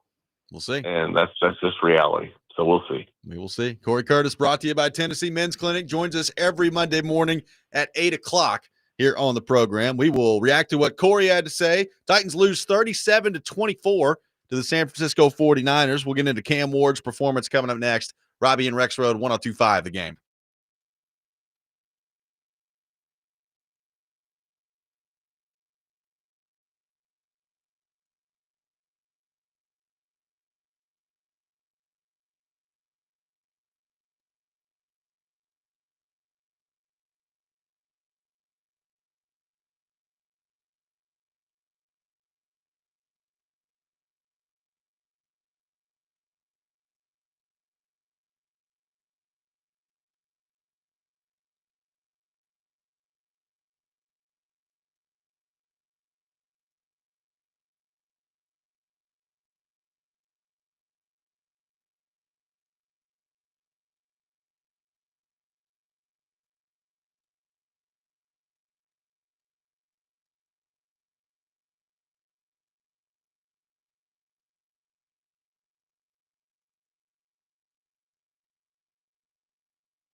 Welcome back in, Robby and Rexrode, 102.5 The Game. Appreciate Cory Curtis for being with us in the last segment. I got some tickets to give away, a pair of tickets to see the Nashville Predators take on the Carolina Hurricanes on Wednesday night at Bridgestone Arena. Puck drop at 7 o'clock. Be caller number 7. Caller number 7, 615-737-1025 will win a pair of tickets to see the Preds take on the Hurricanes coming up at Wednesday night at Bridgestone Arena. Cam Ward yesterday, Joe, 18 of 29, 170 yards, 2 touchdowns, quarterback rating of 101.2. Made some good plays in the game, extended some plays, put his arm on display in a couple of plays where made a great throw. Also missed some throws that you would like to see your starting NFL quarterback make on a consistent basis. And right now, there have been some good signs over the last couple of weeks. He has made some wonderful plays, extending the play, as we've talked about earlier in the show. There still is, I think, a little bit too much of missing absolute gimme throws that you've got to make at the NFL level. Overall, what'd you think of Cam Ward yesterday, and what do you think about where he is right now, where he's trending, the offense in general, all those things? Yeah, I think I think you see the ability, you see him able to do some things that quite a few quarterbacks in this league, I would say, cannot do the same way he can do in terms of the extending and just making some ridiculous throws. And yeah, you can't, you got a free touchdown to that was Jefferson, right? Van Jefferson. Yep. And you just miss it. And he just, some of the stuff that should be easier for him that any NFL quarterback has to do, he's not doing it's a little bit too often. He's missing, again, I think it's a mechanical thing, footwork thing, whatever it is, but that's just something that has to be fixed because those plays are great. I mean, think about, and obviously there's a lot of examples of like someone, as a rookie was this, and then second year it got a lot better. I mean, I even think about like Caleb Williams. It seems to me, again, last year he would make some crazy plays, but then there was just a lot of bad in there too, right? It wasn't it was an underwhelming season for Caleb Williams, which I would call this the same for Cam Ward. Without having the numbers in front of me, I think Caleb Williams probably have more production. Caleb Williams he will end up having better numbers than Cam Ward does at the end of the year in terms of his season last year. His rookie season. His rookie season. Yeah. But to me this year, and I think you probably have to give some credit to Ben Johnson, but seems to me like he's just gotten better at some of the consistent quick stuff that you just have to do to keep a drive going. Yeah. And then you mix in some of those crazy plays. And so Cam's has got to get better. And at some point, if you aren't more consistent and reliable on that stuff, then these plays that he's making, they will not matter at some point if you don't get there. But also it's great to be able to do some things that that are exceptional like that. And you just want to see if he can put it all together. Yeah. Like, again, the escapability, the accuracy as he's on the run and evading pressure is pretty good. Like it's been impressive to watch him do that. I just think we've talked about this with Buharski. We've talked about this a lot over the last couple of months here. His footwork, his mechanics, all those things, it's clear he's going to need some work on that. And I think that work is going to have to come in the offseason where you're drilling down on it every day. Could you be doing some of that right now? I guess, but from the time crunch we've talked about and what an NFL week looks like is, you're putting in your game plan, you're on the practice field for a limited amount of time. There's only so much you can do in the regular season. He has to get to the point pretty quickly here heading into next year where those misses that we're seeing on a semi-consistent basis start to be eliminated. Now, you brought up Stafford yesterday. I think it's a great example. Stafford had Higbee wide open yesterday, just missed him. Your quarterback is going to miss some throws from time to time. It's happening a little bit too much with Ward, more often than you should be comfortable with. So does that improve? That has to improve if he's ultimately going to be what they hope he can be, which is the long-term answer at quarterback. Yes, is it great to have the arm strength he does? Of course. Is it great to be able to make some of the, the eye-popping wow plays that he makes in terms of getting out of the pocket, throwing on the run? Yes, all that's good. But if you can't consistently throw strikes, hit players when they're open in this league, you're just not going to make it as a quarterback. And that's got to be what improves. Yeah. And I hear you on this offseason. It's huge. He's got a lot of work to do. I mean, the guy has, he's played college football for a long time, different levels. He kept getting better, but it's not like he hasn't been working on this stuff. I mean, I think that's one of the big knocks on him was just, is it quite consistent enough? And is that delivery a little too funky? I mean, Mike said the way Cory described Phillip Rivers' delivery is the way he feels about Cam Ward's delivery. I guess in a way, some of that sidearm does look a little bit. Now, Cam Ward can throw absolute blazers out of that. Yesterday, Phillip Rivers he has to put his whole body into it. But Rivers, I mean, yesterday, no doubt, yesterday was exaggerated on the Rivers front because, it did look like he was literally shot putting it a couple of times. But he's always had that weird delivery. But Phillip Rivers, in his career, he made the layups. Correct. He hit the strike zone. He was painting the corners, man. And that's what you have to be able to do. And that's just – I don't think it happens a ton. Maybe it'll be more of a thing, more prevalent now. I know that there's some specific stuff that Josh Allen did. I forget who wrote the story. Really fascinating story about some of the plyometrics and stuff. Yep. So I mean, look, it's a constant. This industry making quarterbacks and improving quarterbacks is just constantly making gains. So maybe we'll see more examples of that. So far, there just haven't been that many examples to me of. It's just like the same thing. Someone gets to the NBA with a broken jump shot, and you're probably not fixing it at that point. Well, but again, I didn't think Cam was bad yesterday, right? No, I thought he was fine in the game. He made a couple of big plays. It by no means did I walk away saying, "Golly, just what a bad performance by Cam yesterday." But it would be good for a couple games in a row at some point to walk away and saying, "You know what? He didn't miss anything today. He put the ball where it was supposed to be every time." And, sometimes putting the ball where it's supposed to be is throwing the ball in the fifth row out there. That's fine. I can live with that, but don't be missing wide open receivers. Yeah, I think the Seattle game was probably the best example this year so far. 615-737-1025, our phone number. A lot more of your thoughts to get to on the Cam Ward front. We'll get into that coming up next. Robby and Rexrode, 1025 The Game.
94.9 The Fan, your home for Vanderbilt women's basketball. Tonight, Commodores taking on South Florida at Memorial Gym at 6:30. Pregame at 6:15. Make sure you're tuned in for that.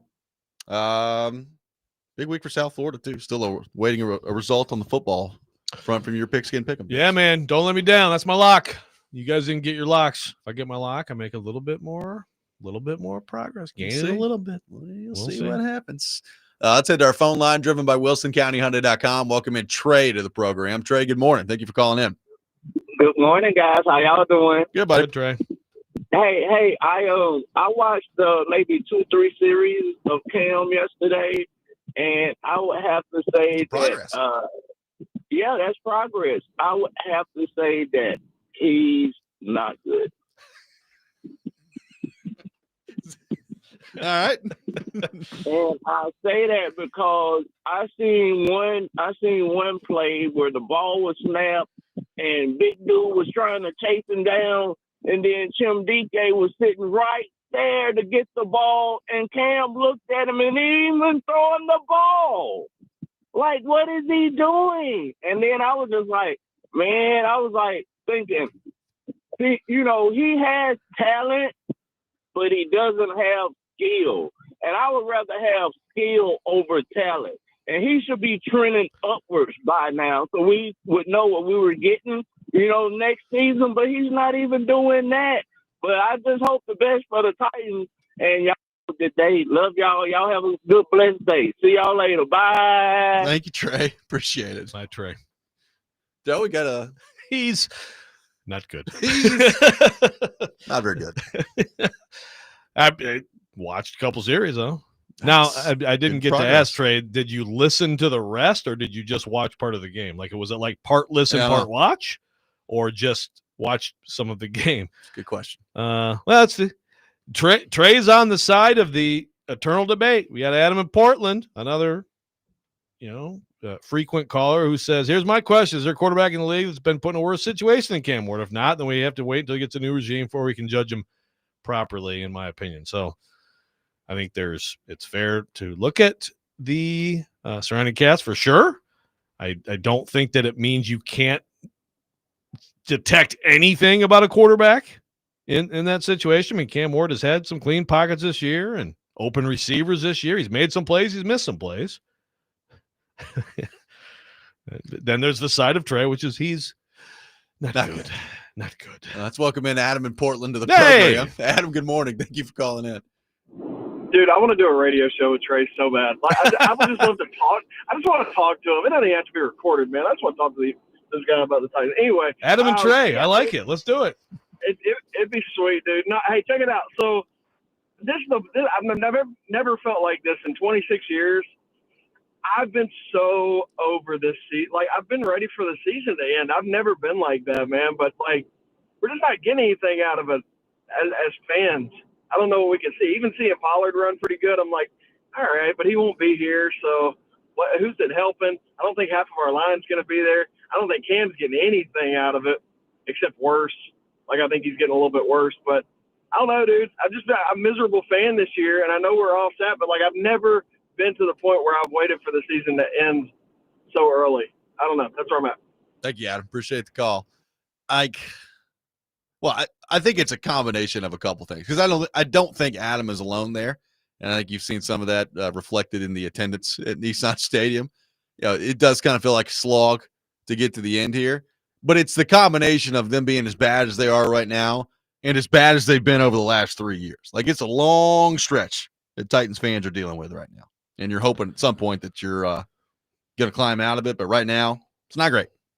But again, 55 points in 2 weeks. I mean, it's something, man. Like, they're not just scoring 13 and 16 here. It's true. I mean, let's try to find some positives, right? I think it's a little more watchable here lately, definitely right? more watchable lately. I don't think there's any doubt. Yeah. But I mean, especially when you consider, Cory mentioned 24 points or more 3 out of the last 4 weeks.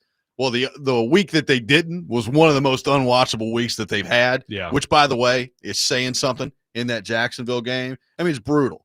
And it kind of felt like in the Jacksonville game that they just kind of laid down. So, number one, good on them for bouncing back. And I didn't have any question that they were playing hard yesterday.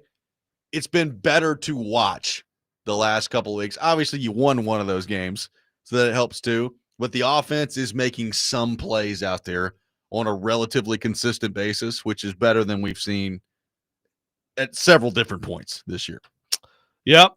So I hear Adam. I think other people, feel that way. But I mean, there's 3 games left, and then it's just all the other things about the NFL, which I swear some people like better, like draft stuff.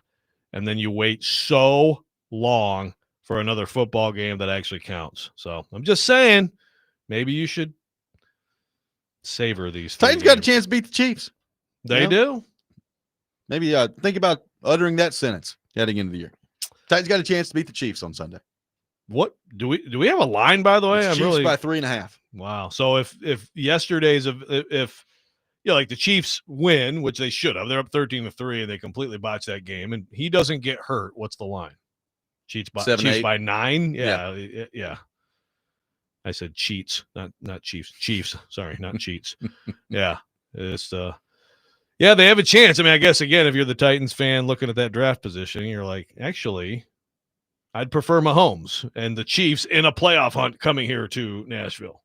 I mean, that, like Cory said, I'm sure there's some Chiefs fans who had this. I mean, it's not quite as fun a trip here probably in December, but some people who, expected their team to be great, expected to be coming here watching Mahomes light up the Titans, and now it's like, why are we going to this game? All I'm going to say, and I don't know how I feel about this yet because even uttering the sentence out loud is kind of funny to me. But I do think the Titans have at least a chance to do something in the next 2 weeks that they've not done since 2022, and that is win back-to-back games. I understand Kansas City still got some pretty talented players outside of Mahomes. I really think that they're just going to absolutely lay down. We'll see what happens. I could be wrong about that. But you got the Chiefs and the Saints the next 2 weeks at home. Saints won yesterday. I mean, that's the thing. There's been, and I'll have to be honest, that was the lost game of the late window yesterday. I didn't watch 1 second of it. Not 1 second. But Tyler Shuck had good numbers, and there's some people today saying, hey, Tyler Shuck could be the best QB in the draft class. I don't know. I mean, they very well could lose both of these games. I'm just saying there's at least a shot that they can beat a downtrodden Kansas City team and a not very good New Orleans team at home. So get excited, Titans fans. There's a chance. I mean, if they win these next 2, that will be that'll be 3 out of 4 that they've won. You're looking past the Chiefs and already. I'm not looking past anybody. I'm just saying if they do.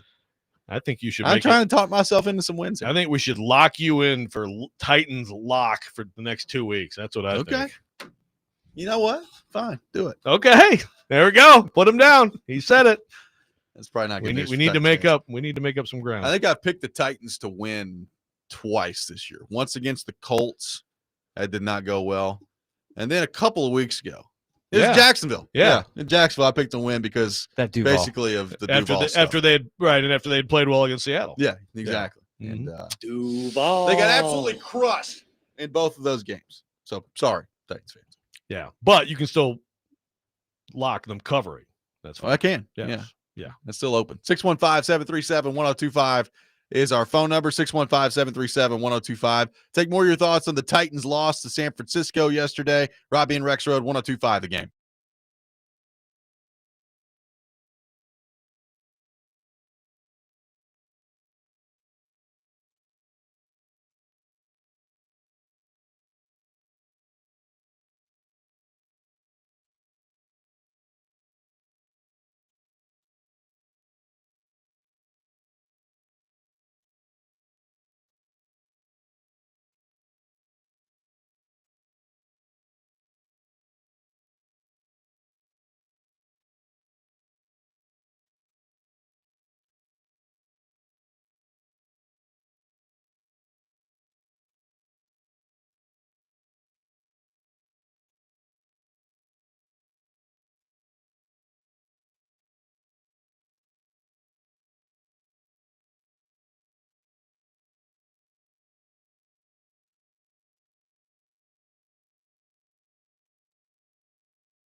Today, between noon and 3, Chase and Big Joe will have your chance to win a $100 Moments Peace Salon and Day Spa gift card and qualify to win a $1,000 Genesis Diamonds gift card as well. It's the 12 Days of Christmas here on 102.5 The Game. Taking your thoughts on the Titans. They fall 37-24 yesterday against the San Francisco 49ers. Joe, just in general, better on the offensive line. I think that's clear over the last 2 weeks. No sacks allowed yesterday by the Titans, which if you've watched the Titans offensive line play over the last 3 years, that is noteworthy anytime that happens where there's no sacks. So good to see on that front. I think they're clearly playing better. Offensively, they're running the ball better the last couple of weeks. Not a whole lot of opportunity to run the ball yesterday, given the fact that they really couldn't come up with a whole lot of stops on the defensive side of the ball and were down in the game. But you hit on something earlier that's just going to be really important moving ahead here, and that's Latham. Latham, pretty good games, couple games in a row. I'm not, ready to anoint him yet or anything, but he's taken a lot of crap this year, deservedly so, from both the media and his teammates, by the way. And it looks like over the last couple of weeks, he and the line in general have started to play better. So, I mentioned it. You got Kansas City, you got New Orleans, you got Jacksonville, and who knows what the picture is going to look like for Jacksonville by the time that last game comes around. 3 more games here if you're the Titans and if you're Latham in the offensive line specifically to create some positive momentum for yourself heading into the offseason. Look, Latham pretty clearly is not going to be where I expected him or wanted him to be after year 2. I said at the beginning of the year he needs to be a star player, and you need to feel pretty darn good that you've drafted your franchise right tackle. And I don't think that that's going to happen over the next 3 games here. There's just not enough time left in the season to know that.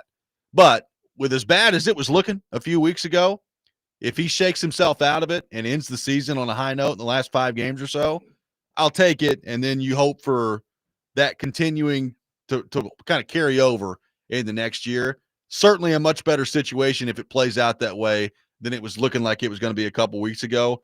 Very interested to see how number 55 finishes the season here. Yeah, he's got some tough matchups ahead, but it's a big deal. I think that he appears to have responded and found something and not go the other way because it was looking kind of rough. And again, keeping an open mind on this whole thing, but seems like he got some positive momentum. Remember, in the offseason, it was this time of year that he was talking about in the offseason. This is when it got away from the physical shape got away from him. It's like we think about these teams and how much intensity they have if you're out of the playoffs, or you're a bad team in December, how much do you want?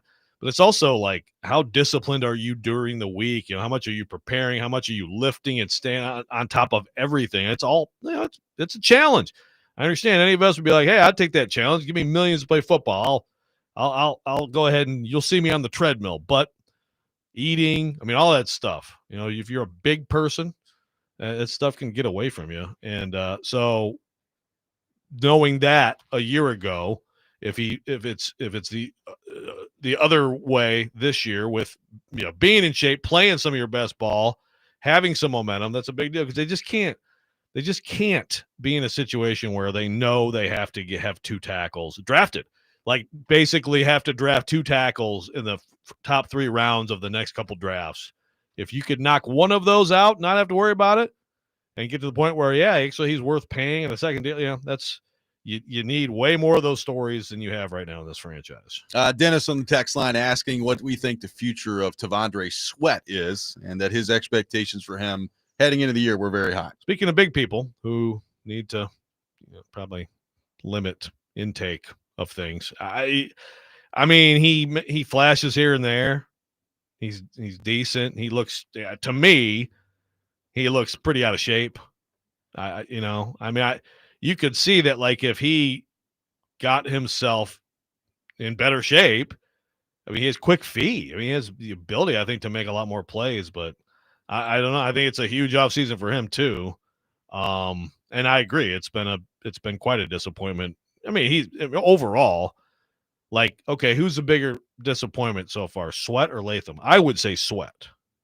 And Latham has had like a rough go here this year for a lot of the season. I still would say Sweat though. based on my expectations. Well, based on expectations, also based on where he's drafted. I mean, He's you're not talking about gone the 7th one of them. pick versus the 38th pick, so Right. there's also that. So it's actually. But I would close. say that Latham has had some good games. Sweat has had some okay moments, right? But I don't remember like Sweat ever really having a dominant game. It's clear he was overdrafted. I think it's clear at this point that he was overdrafted when he was drafted where he was. Now, what does it mean for his future? I don't know. Like, if you're the Titans, I think there's still some raw ability there to work with. Do you give him another shot with another coaching staff coming in next year to see what he can do, and then make your decision after year 3? I think that's probably where this is trending. Yeah, and again, like if you're him, and you look next to you and you look at 98, who obviously was already a great player and everything, but you look at what he did and how it has paid off for him. How does that not that every day I'm sure that there isn't somebody mentioning like you got to get in better shape, all that stuff, but it's like you got a great example right here of someone who look at the career that Jeffrey Simmons has carved out for himself, and look what he just did this past offseason. I mean, I'm not saying that like if Sweat lost 40 pounds, all of a sudden he'd be this great player, but boy, it'd be nice to see it and see how it goes. Yeah, it sure would. It'd also be nice to see Jeffrey Simmons get a handoff. I think that's what we determined earlier in the show today. Nice catch yesterday for the touchdown. The next step on offense for him, get it, fullback dive. Jeffrey Simmons right up the middle. 100%. And so get him the ball a little bit more and take him off the field goal block. Take him off that because he can't seem to stop getting penalties. It's not like he's really doing that much anyway. Will you stop hitting the snapper, please? It's like, dude, like 2 of those in 1 year is come on. I mean, it's really the only thing bad we could say about him so pretty far much. this year. Yeah, it's like hey, stop hitting the long snapper, please. Yeah. I guess maybe a personal foul here or there, right? Yeah. Offsides here or there, but for the most part, got another sack yesterday. So what is he at now? Is that 9? Let me pull that up real quick. Yeah, a double-digit sack season for him. I think that's quite 9 sounds right. Quite a statement. That is 9. He's at 9. So that is a new career high for Jeff Simmons. So because 8.5 was his career high, right? Yep. In 21. Yeah. So he's gonna get the double digits this year. Pretty good stuff. All pro. Should be. We'll see how it goes. That does it for us today here on the program. Hope everybody has a wonderful rest of their day. Next Man Up with Jake Lyman is coming up next. You're listening to 102.5 The Game.